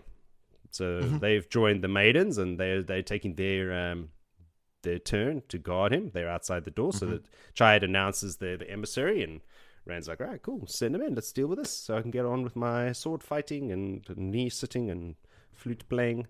It's Cairhien, I suppose is how I'm pronouncing it. And Galena and Katarine as well. They are leading it, and they're followed by like all of these hooded serving women. Red flag. Whose hall end again to these massive brass-bound chests. And Rand's like, these fuckers again, they think they can just bring me gold and buy me off. That's not going to work. It's not going to work. It's not what it's for, Rand. And Galena's like, she tells Rand, it's like, it's a pity that that green sister is not here today. And she's like, because she's trying to feel in the room for any other channelers. And Rand, if there was ever a day that you needed some channelers, some female channelers in the room, it was today. But Galena's like, I don't feel this green sister. Now, Galena thinks that the green sister is actually Moraine, who faked her death and is pretending to be this green and is still like, advising Rand behind the scenes. And Rand's thinking that she's found out about Alanna. Like Alanna bonding him, and he's like, how the fuck did she figure that shit out, and this wordplay and sneakiness from Galena is not sitting well with him, and like finding out his secrets, so he's getting pissed off. So of course Luz is not helping that situation either, and he embraces the source, and before he can do anything, he feels his skin start tingling, and he's being shielded. And he's like, what the fuck? There's only 3 of you. How? And he can't break the shield. And he's like, what the hell? And then, of course, in overly dramatic fashion, the serving women throw back their hoods, and dun dun dun, they are also Aes Sedai. And there's actually like 15 of them in the room with him at the moment. Well, Luz is none too pleased, to say the least. Cairhien tells Rand, like, it's just, what a shame that you were just not willing to cooperate and go willingly with us to Tar Valon. And then Galena steps up and she's like, all right, previously we had an agreement that if it became necessary for us to kidnap Rand, the Red Argus in charge, so we will take over from here. And I'm like, if it became necessary, it was always the plan. It was always her plan. They started channeling in that house as soon as they arrived.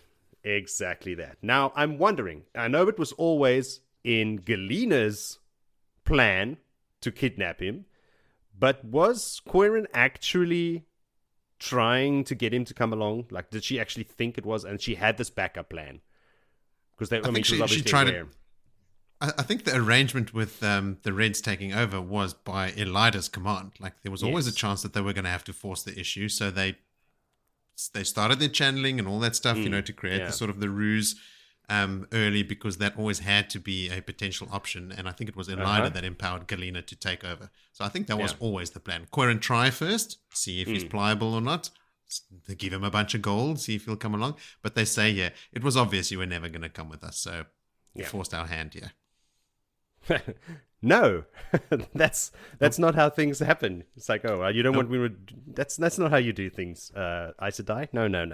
Well, that's how Aes Sedai do things, I suppose.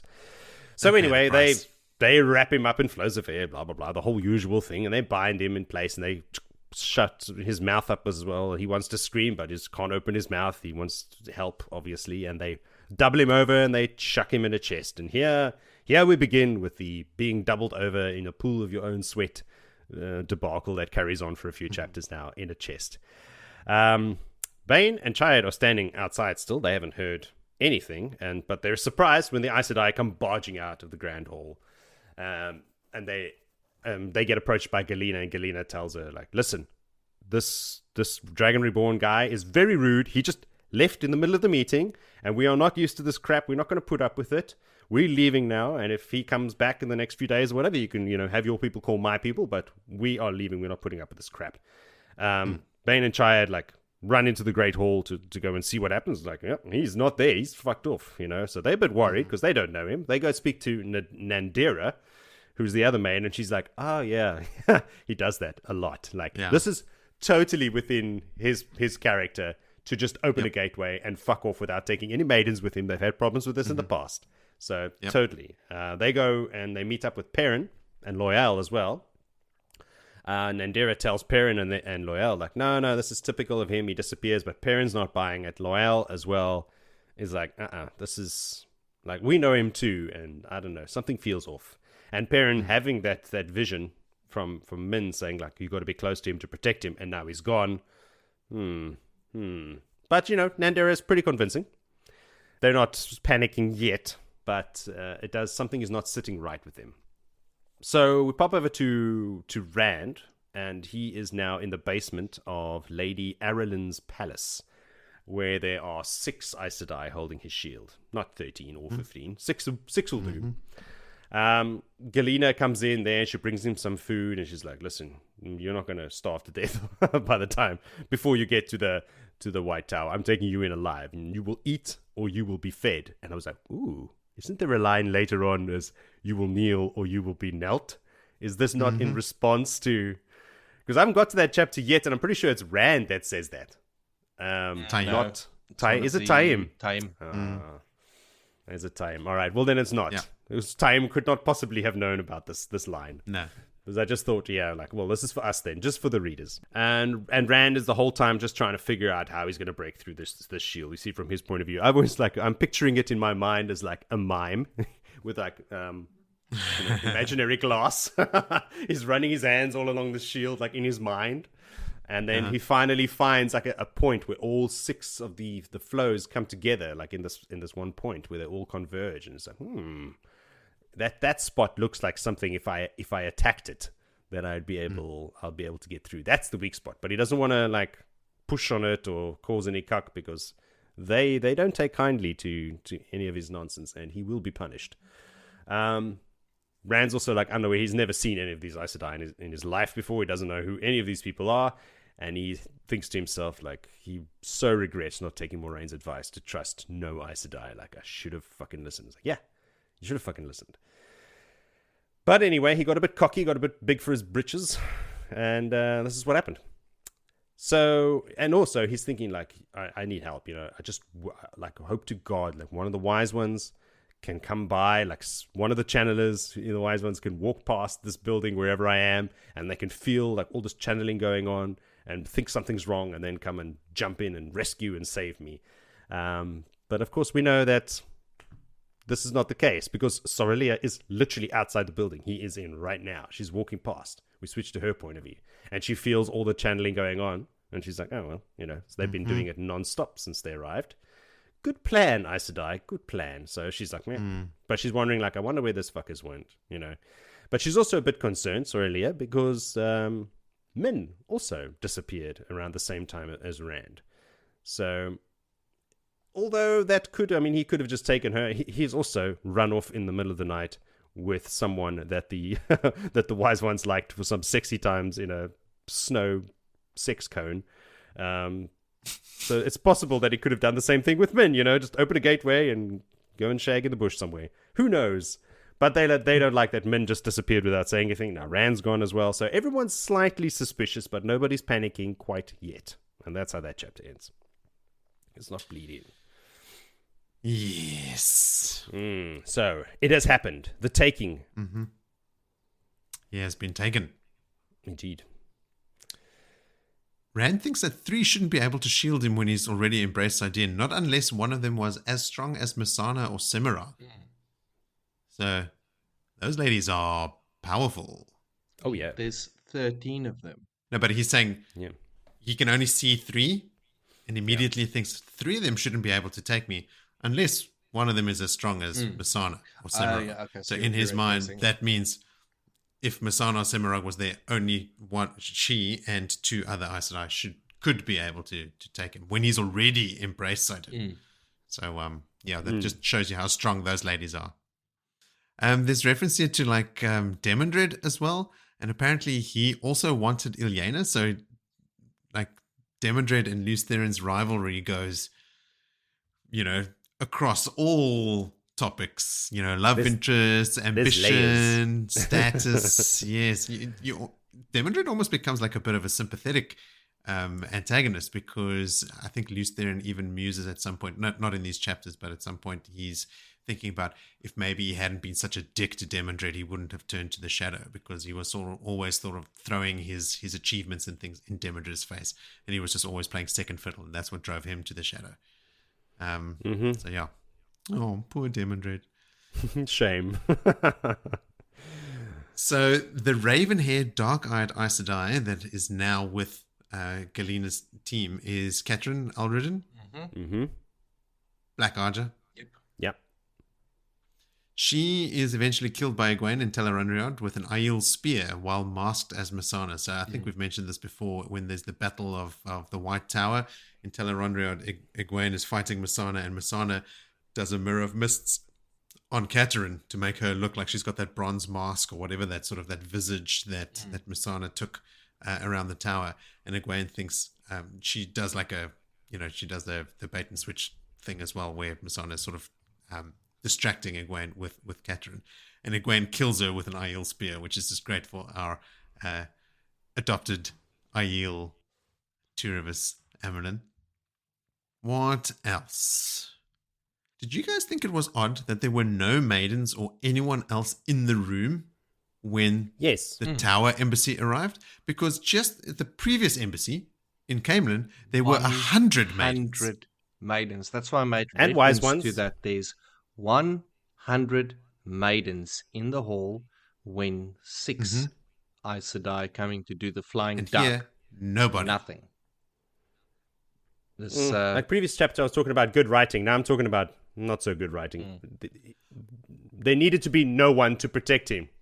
well, I think that's the whole point of that chapter, is like this easy la-di-da, chirpy jokes, quick jumps, takes, and like to create this false sense of security.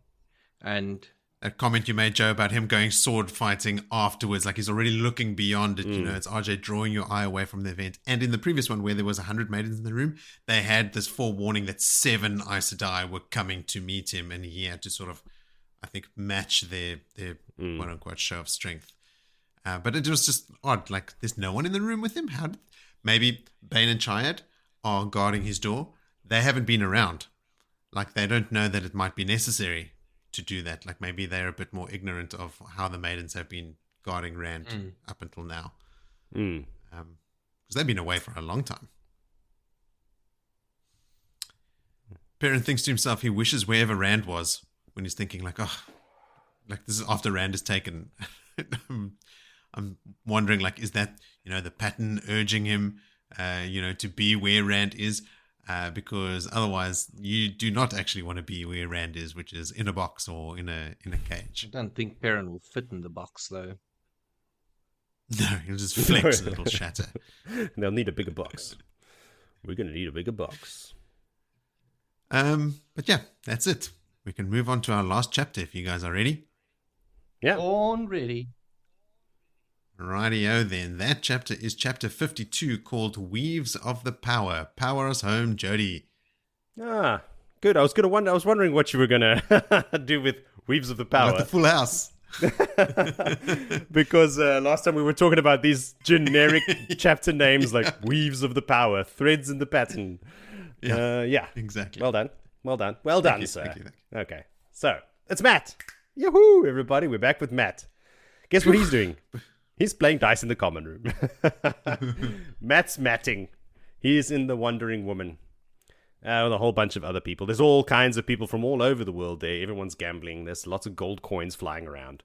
Vannon comes in and tells him that Elayne and Nynaeve slipped out of the palace again without being seen. And they're like, how the fuck are they doing it? Because this has happened several times now, and they've got people. I mean, if you can get past Vannon, holy shit, that's incredible. He can sneak past warders, hundreds of warders, and they don't notice him. So that's amazing. But of course, they are not privy to the whole traveling rediscovery. So yeah, they just opening gateways in their bedrooms and just walking out. So yeah, that's how it's happening. Spoilers, everyone. Matt's like, all right, fuck this. His luck is not actually killing it today. It comes in waves apparently, and he's a bit of a lull. He's won as much as he's lost, so he's like, all right, the lights shine on you all. I'm out of here. Says goodbye, everybody. So yeah, goes and cashes in his chips and has a chat with old Mistress Anan over there.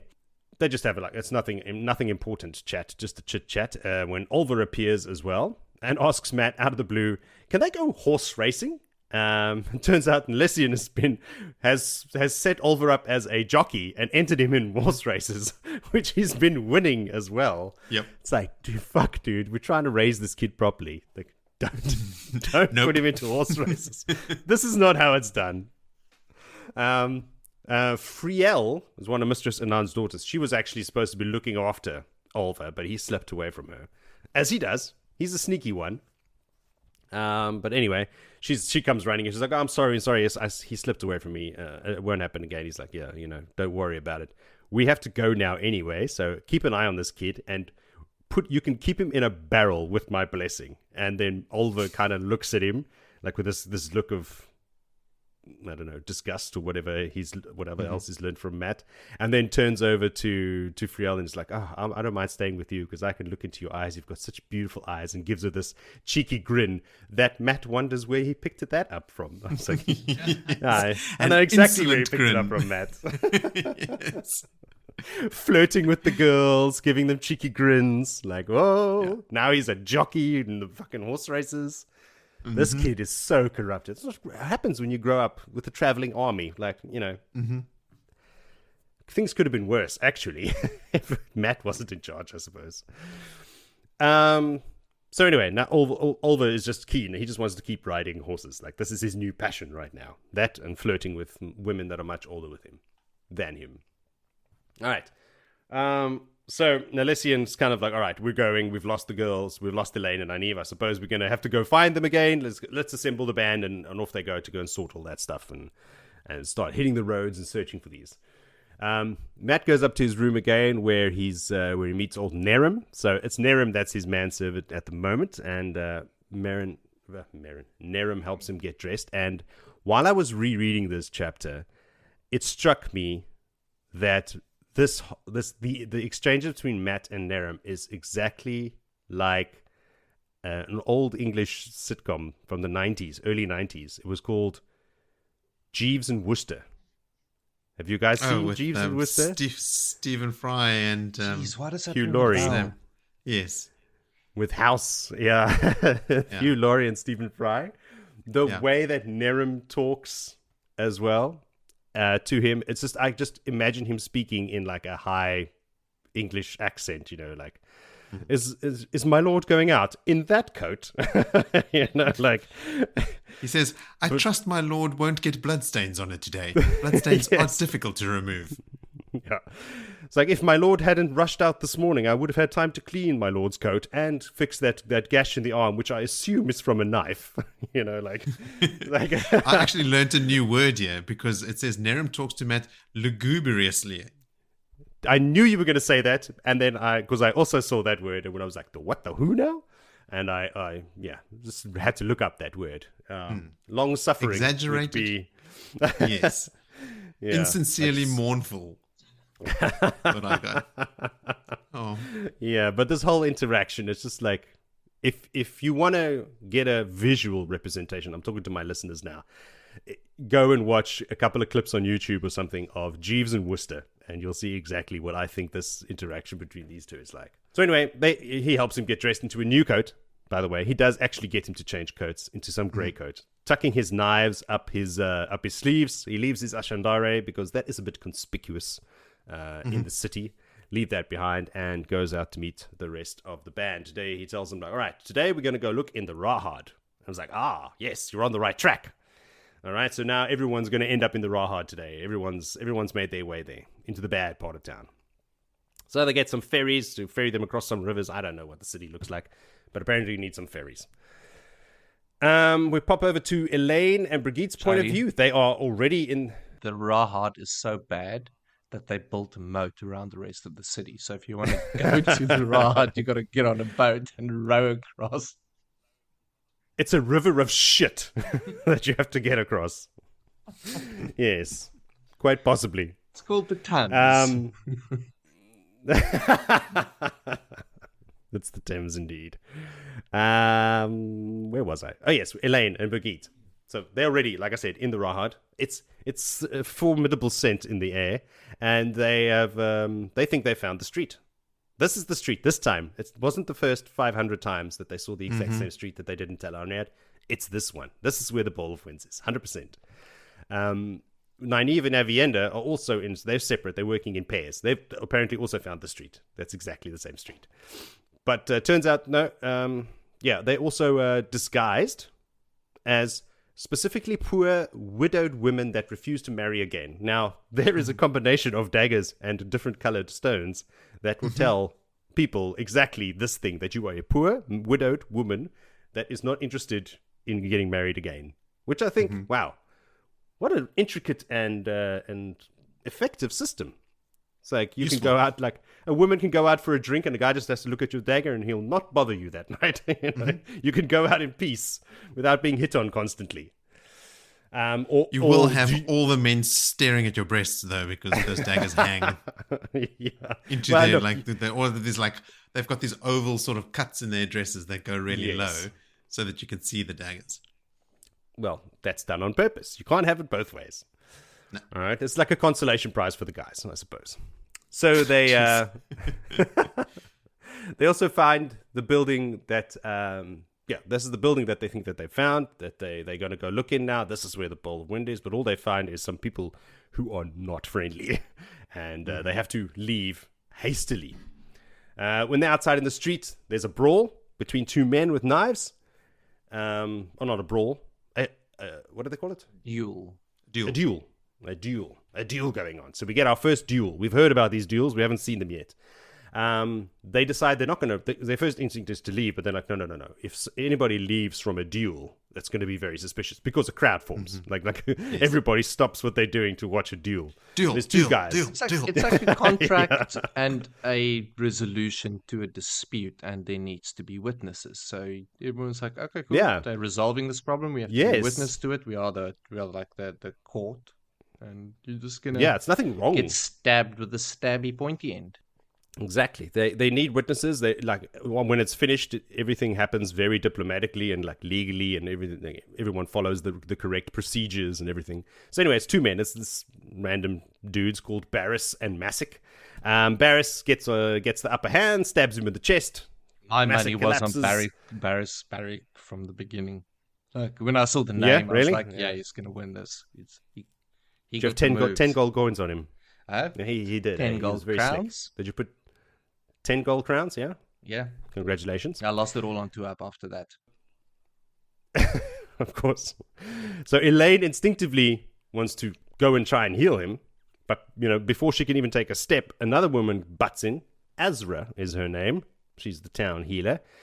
She gets in there first. She puts some herbs in his mouth, but then they see her embrace Salidar herself and start using weaves of healing. So like the herbs are just, I don't know if she's really in, but I think the herbs are just there to make everyone think that she's... For sure. It's a show. Yeah, it's for sure. It's a ruse. Well, there's a lot of wilders that use herbs and they weaves. do, but these wise women, the kin, know that they can channel, and they know what okay. All right.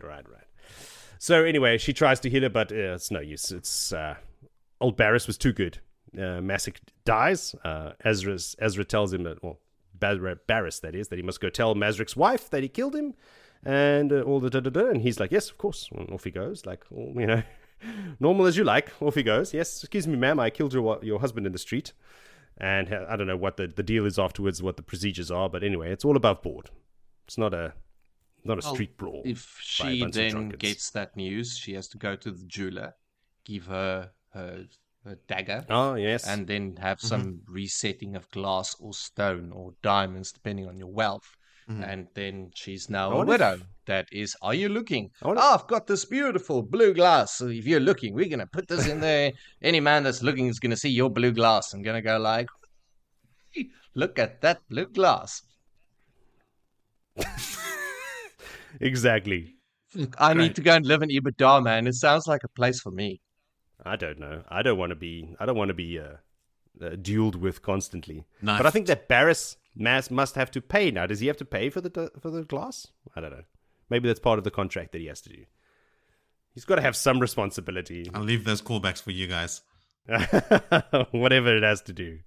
But anyway, he's dead. This is the important thing. Yeah, and then Azra is leaving. When she's leaving, she walks past Elayne and they feel how strong she is. And she is fucking strong. Like, whoa, that's a strong wilder. Little do you know, my girl, you'll find out soon enough. And she's clearly Damani as well. Yeah, so not from Ebou Dar. No. So she's far away from home, eh? Very far. Dawn is far up there. Mm-hmm. But anyway, she's like wondering what she's doing in the Rahad. Hiding. She's hiding. All right. Why would anybody from anywhere else that is not the Rahad be living in the Rahad? So Brigitte warns Elayne, like, because Elayne wants to go speak to her. She's like, "Ooh, this guy's strong. She's a channel. I want to have a chat with her." And Brigitte's like, "Listen, shut up, young one. Come here before you get yourself into trouble. This is a very respected woman over here. Don't go, drawing attention to yourself again." So Elayne's like, "All right, cool. We'll listen to that." They're about to leave as well. And then Nalessian and Matt come around the corner. And of course, they don't recognize them because they're in these very good disguises now. They've, level 37 in disguises. And Brigitte has a little line here. She has a double take in them. She says, like, actually, I think Matt is the more dangerous of those two when I come to think of it now. I was like, yeah, damn Skippy. And she also likes his smile and his swagger and his, well turned down calves or whatever the calves are. It's probably too handsome for her. Yeah, I don't know, probably. Elaine's like, focus. She likes some lumpy faced. Eyes up here. Let's go. Let's pick another building. Let's continue the search. All right. So they carry on. Then we pop over to Egwene, who is in Loghain's tent, where he is being shielded by 6 Aes Sedai. It's like, hey, Rand's like, Jinx, you owe me a coke.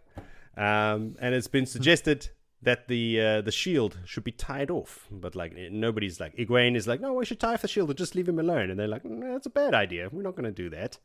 Why, Egwene, would you want to suggest such a thing?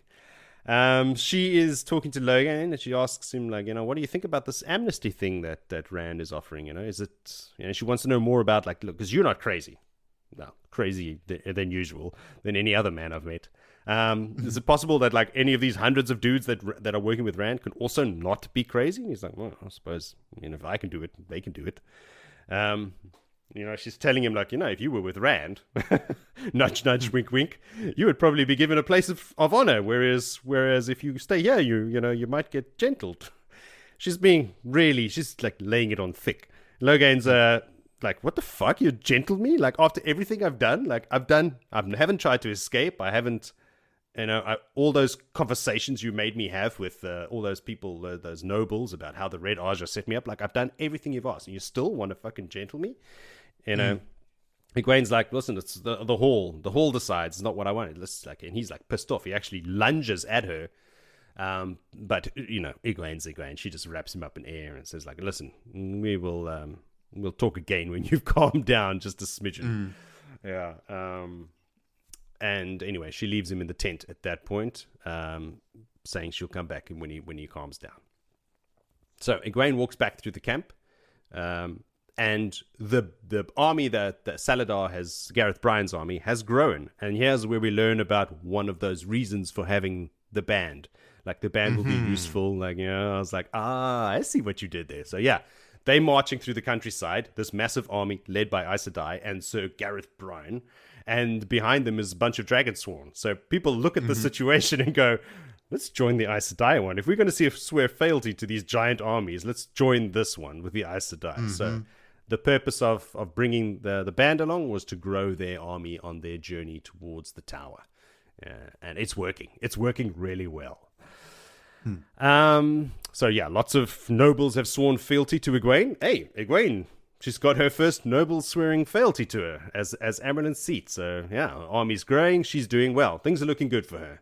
But still, she's got this thing in the back of her head. Like, the point of all of this is to get up to the tower where Aes Sedai blood is going to be spilled, which she is not stoked about. That part not so great. She has some dinner. She goes to a tent. Everybody's chilling. Chessa's there, of course. Little old Chessa. She's great as well. She's not as good as Nerem, but she's okay. Egwene then goes to sleep and jumps into Cairhien Rand, where she meets with Elayne and Nynaeve. They report absolutely no success.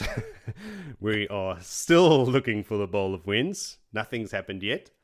I assume it's been more than 10 days at this point. Egwene's like, well, look, why don't you guys come back with us? You know, it sounds like you're in a shitty part of town. You're having no luck. But they're like, no. We're getting close. I know. I feel it in my bones. We're getting close. We're getting close. And Egwene asks him, say, hey, are you making use of Matt? And they're like, yeah, sure we are. I was like, fucking liars. You're ditching him every single day. So Egwene can see the value of having Matt around, but they do not. I suppose you'll have to rescue them again at some point for them to eventually see that. And then it's not even guaranteed. Yeah, because it's happened before. Exactly. And it didn't seem to stick. So Elayne asks Egwene, it's like, hey, send us some messages, it's message time. Elayne asks Egwene if she's been able to talk to the Aiel Dreamwalkers and to see if they can, help out. Can we find what we're looking for again with need? Can we do it twice?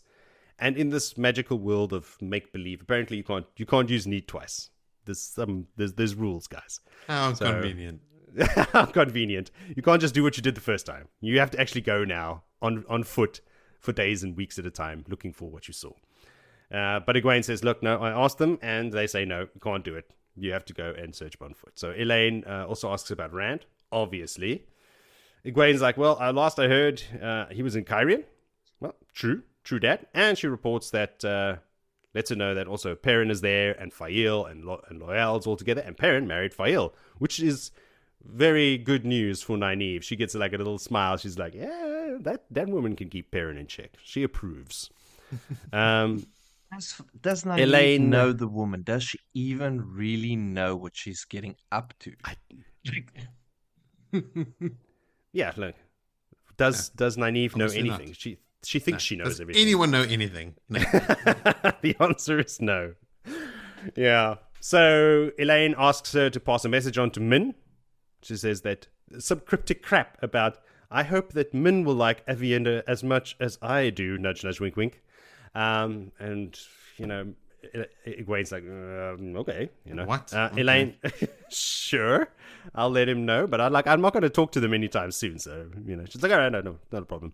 Nynaeve then stays, Elayne buggers off, and Nynaeve stays a little bit longer because she wants to ask about her man.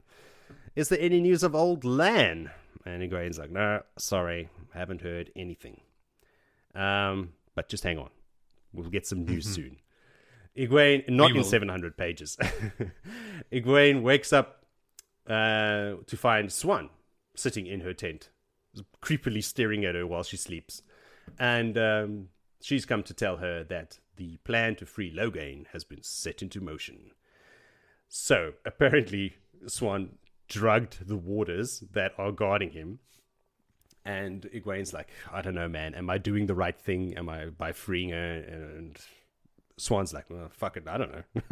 I'm not the Amyrlin seat. No, that's your shit to deal with. You got to just do what you got to think is right and just hope for the best. Like sometimes just put it out there, And she's like, all right, well, just make sure that Logan doesn't kill anybody while leaving. And I think we should be all right. So previously she was laying it on thick to kind of like, hey, you would be great with Rand. There's an amnesty there, and you'd be very honored there. Like, go there. So, yeah, they're breaking him out, and he's going to go and join Rand. I suppose he's going to be on his own little mission for, 2 books now. We won't see him like Lan, as he travels the world. So, that plan is in motion. Now we jump over to Morel. And she is talking to Nassau. She's let Nassau in on the secret that Moraine passed Lan's bond onto her, and that if anybody finds out, there will be hell to pay. So Shut your mouth. You didn't hear it from me. She's invited Nassau to come with her, out into the darkness, by the way, because of her experience with dealing with madness, sicknesses of the mind, she calls it, because she's been feeling Lan getting closer and closer all this time, and he is he is not in good shape. Rough shape, yeah. He's rough, and she can feel all of his wounds, and she's like, how is he still fucking alive? Like, she can feel the slices, she can feel the stab wounds, she can feel the infections in some wound that he's got. Like he's been what has proving... Lan been up to that he's got all of these wounds? Like, who's he been fighting? Like, he's just been wrestling. Lan's been landing. Dragon Sworn, brigands, anyone that looks to like try and attack a man traveling by himself. Yeah. Fools. I'm sorry, but Dragon If you're gonna- Sworn and brigands aren't gonna get knives into Lan. Like, there's 100 he's of them. Oh, there's enough of them, yeah. paws and Yeah, okay. yeah. Yeah, in so Billy's mind, those are other Lan times is- people got knives in him. Scars mean stabbings. Yeah, so like he's not untouchable. No. Numbers, the more numbers you throw at him, he's going to take some wounds. Like, but he's still alive, so we'll give him that. He's still Lan. So like she's thinking like he hasn't been looking for shit, but if shit comes to him, he's not going to run away. That's not what the Melkiri do. So yeah, he has. Let me try to use my words again. He has had to fight many little battles along the way, and all of a sudden, dun dun dun, there he is. He's here, people.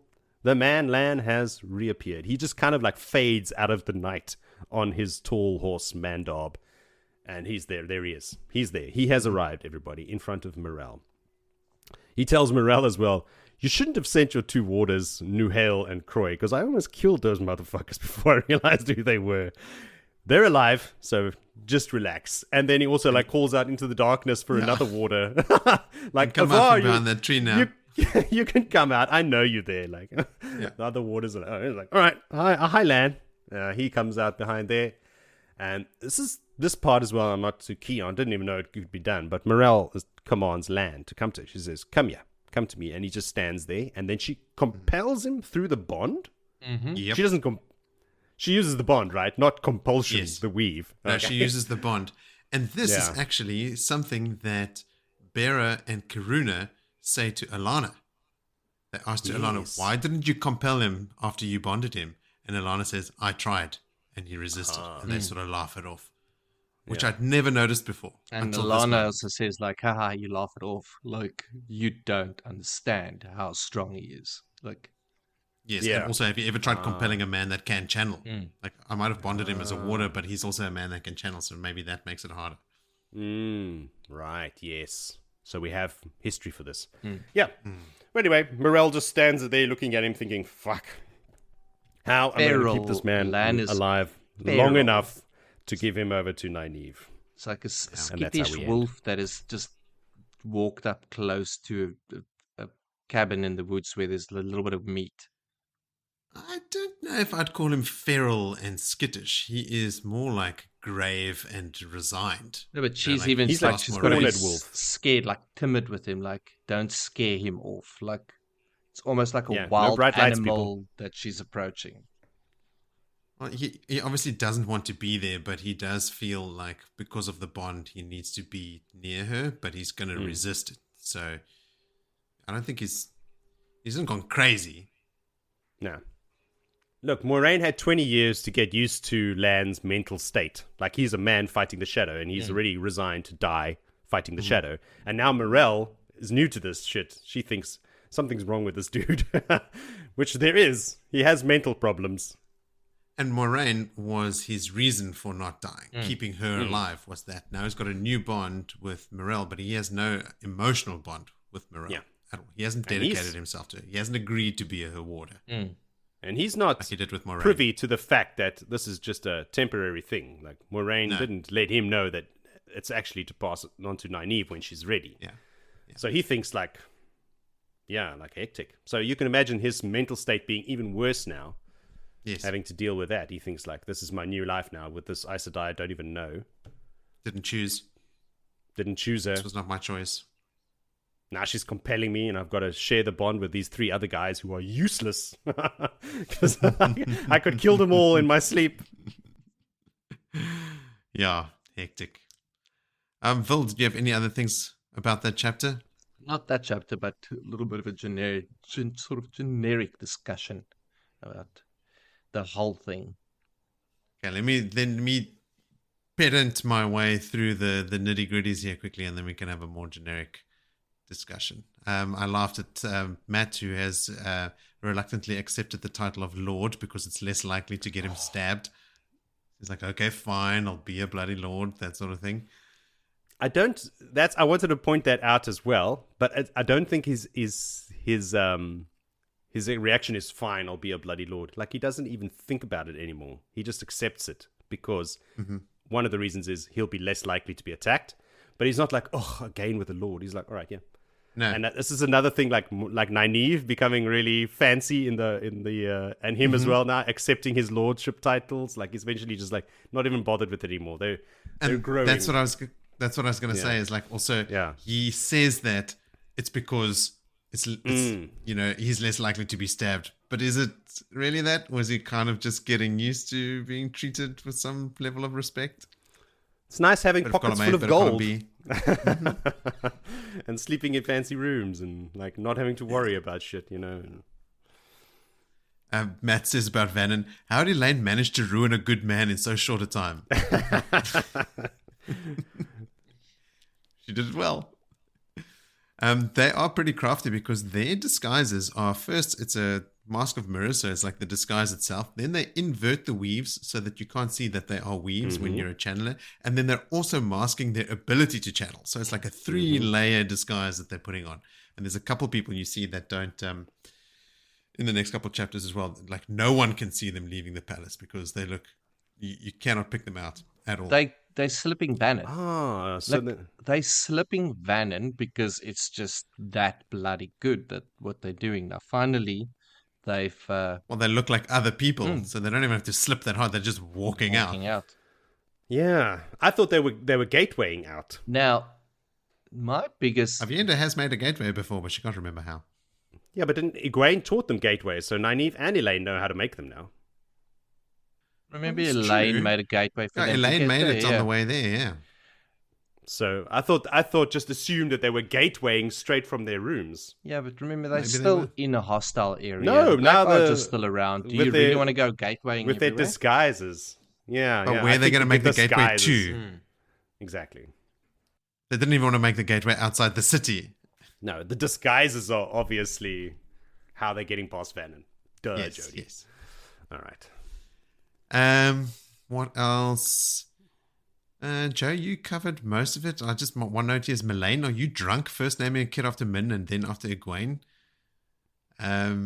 This is some weird Aiel names. They're gonna Aiel school is gonna be weird for those kids. Yeah.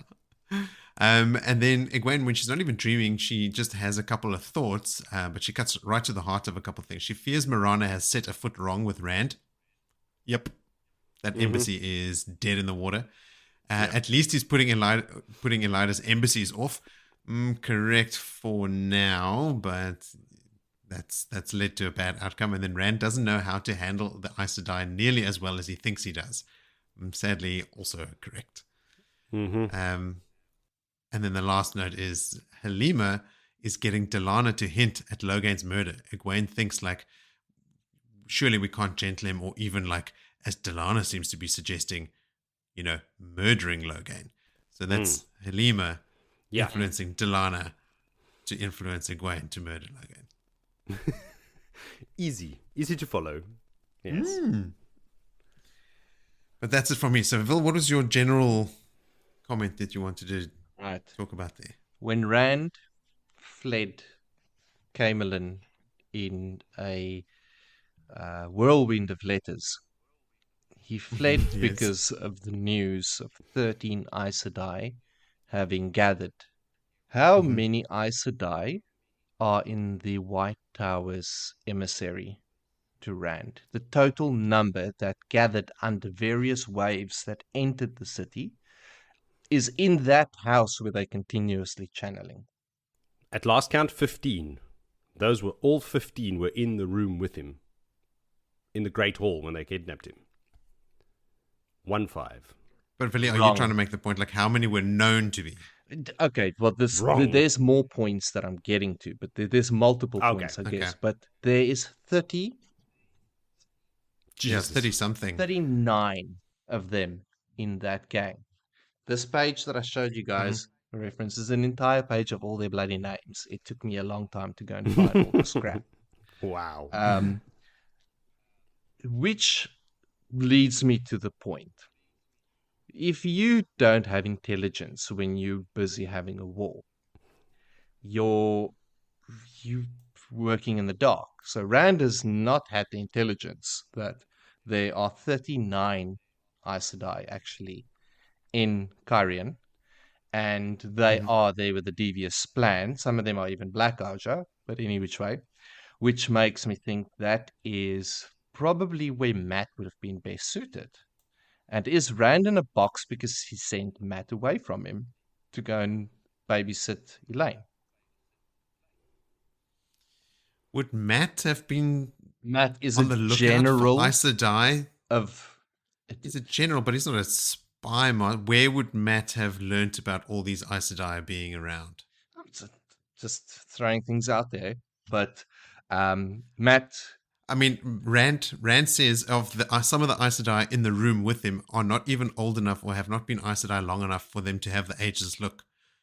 That's why he couldn't tell that they were Aes Sedai. So some of them did in the cowls, like they had their hoods up, but some of them when they came out still didn't have the ageless look.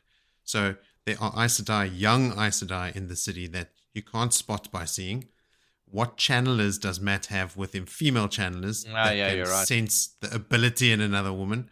Like, it would be very, very hard to notice and keep tabs on any Aes Sedai coming or leaving the city. I suppose fair point. Still, it's a lot of them. 39 of them. Yeah, that's way more than I Yeah, man. I was okay. Cool. could have guessed. How many are there? Because my head was wrapping around. How did 6 become 13 in Caemlyn?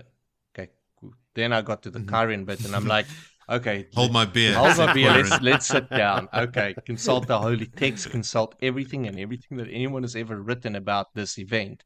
And there's a lot. People like to write things about books. No, there's a bunch in there that we've never read about, and I think we'll never read about again. Nah, I think the key ones is basically how many of them bend the knee and how many die, and the ones that were stilled in Dumai Wells all get healed. And there's not many left after Dumas Wells. Certainly not 39. No, actually, quite few, very few got killed of the Aes Sedai.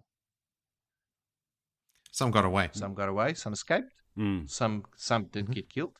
Galina did, and but not to worry because we were reading the other night, and Christina just finishes her chapters, has this little giggle, and then reads a line and Galina was realized that she will be Thavara's plaything for the rest of her life or something. I was like, oh yeah, Shido got you, bitch.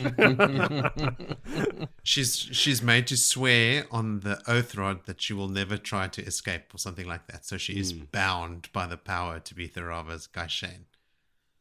And I think that's the last we hear of her, out of the story. It is. And Nothing the else Shido happens wise to you. ones are going back into the waste. So she's going to go be Gaishain in the waste. To Shido. Ugh. Shido dogs. And Tharava, she has a thing for Galina. So, yeah, she cops it. A nasty thing. Real nice. Yeah, that's what happens. That's what you get. Something else we get is to pick our favorite moments. So, Vili, what's your favorite moment? Oh, you look pained. I am pained because there's not really a stretch of chapters that have his favoritey moments. I mean, there's good little, feel good tidbit, little smoke pipe and have laugh moments. Those are valid. I favorite am moments. gonna go with my favorite moment being Oliver discovering horse racing, gambling, winning, and riding. What's the horse name? Swift? Was it Swift? Wind? Or Swift? Swift Wind? Horse races need like big Swiftwind. names, like Swiftwind Ferreira. Oh man, you're just making callbacks for me now. Ferreira. Swiftwind Ferreira. Yeah, no, that is cool. But no, I struggled with favorite moments in this 5 chapters that we've done. It's yeah. Didn't like any of it. No, liked it, but there wasn't a favorite moment. There wasn't a woo when you read it. You're like, Okay. it's just like, ominous warning. Trap is coming.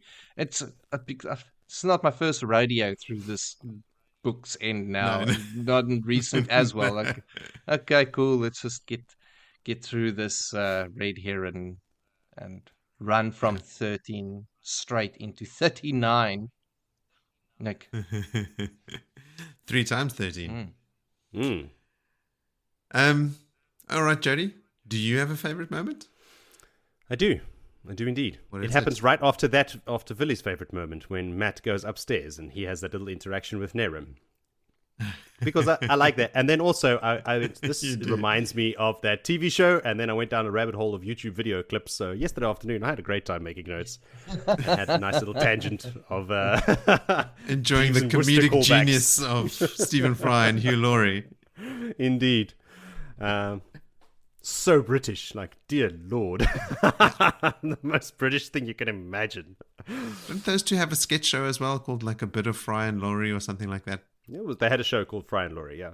Now, they've been buddies for yonks and making shows and movies together and skits together and stuff, so for a long time. It's the one clip. I think Kerry sent me a clip of them once, like where Hugh Laurie is a guy that comes into a police station and the policeman tries to take his name down and he asks him what his name is, and then all he does is he takes out a lighter and he drops it on the table. He asks him, how do you spell it? And he just keeps doing that. His name is the sound of a lighter being dropped on a table. That's like next level British humor. That's like Monty Python stuff, bro. It is. So good. Villy, you say that there isn't a moment that made you go, yoo-hoo. I have a moment that made me go, yoo-hoo. Exactly. The thing that qualifies for a favorite moment, and that is the arrival of Lan. Indeed. After your ruse, I think it's your making, because you told us it's still so long until Lan comes, and then the next time I read, I'm like, oh, it's Lan! Yay! So not a very deep moment. one. Yeah, But it was a yay moment. it's more like a scary moment, like everyone's feral Lan.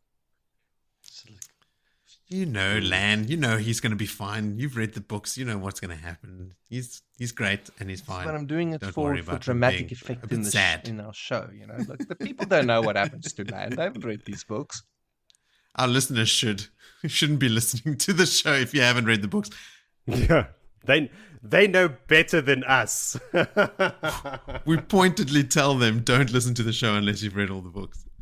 And then they write in and tell us the stuff that we don't know. So they know it better. Yes. I've got 2 honorable mentions as well. Like one, Loial's return. Oh, yeah. That guy. Haven't seen him He's in only a been while. gone 5 days. Wow. Since Perrin last saw him. And another one is when Rand cuts the weaves of the Salidar embassy and his plain response to their demands. He's just like, no, the restrictions stand. And now you will show me more respect.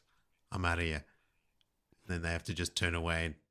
And then all the wise ones afterwards are like, ooh, well done, Korokan. Yeah. You want to see me again? Walk to the next closest city. I'll be there. And I'll travel there and you'll walk. Yes, exactly. Okay, then. So, to our listeners, send in your favorite moments, your thoughts, your theories, your corrections, clarifications, or just say hello. How are you? What's happening in your life? Send us a voicemail. Just go to our website at bloodandashespodcast.com to leave a recording, and there you can find a whole bunch of links to our t-shirt store. In the episode description, you'll also find links to our other social media accounts and our Discord server. I need to update that link. I think some people have gotten in contact with me saying that it doesn't work, and I think it expires after a little while. So if anyone tries that link and it doesn't work, just send me a message from the website and I'll send you a new Discord link and you can join the server as well. Lovingly curated by Adrian. Kicking off nicely, I must say. There's some constant Discord chatter going on, some laughs, and it's nice to see the community getting along and doing the thing without me having to admin something. And I changed the icon today. Big news. Oh, yeah, I did see that. Ooh, I see. Big news in the world of Blood and Ashes.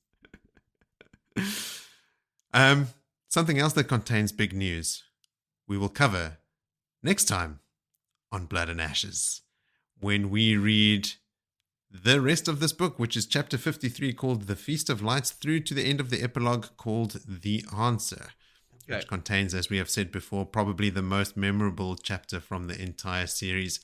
And man, Moritz, it was a delight to read it again. if you throw back to the absolute beginning of this podcast in our periods of recording and discussion, I did make a request. I don't know if you remember what that request was.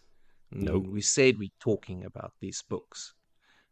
That I summarized to myself. No, that was not the request. That was the opposite of what that request was. It's my chapter.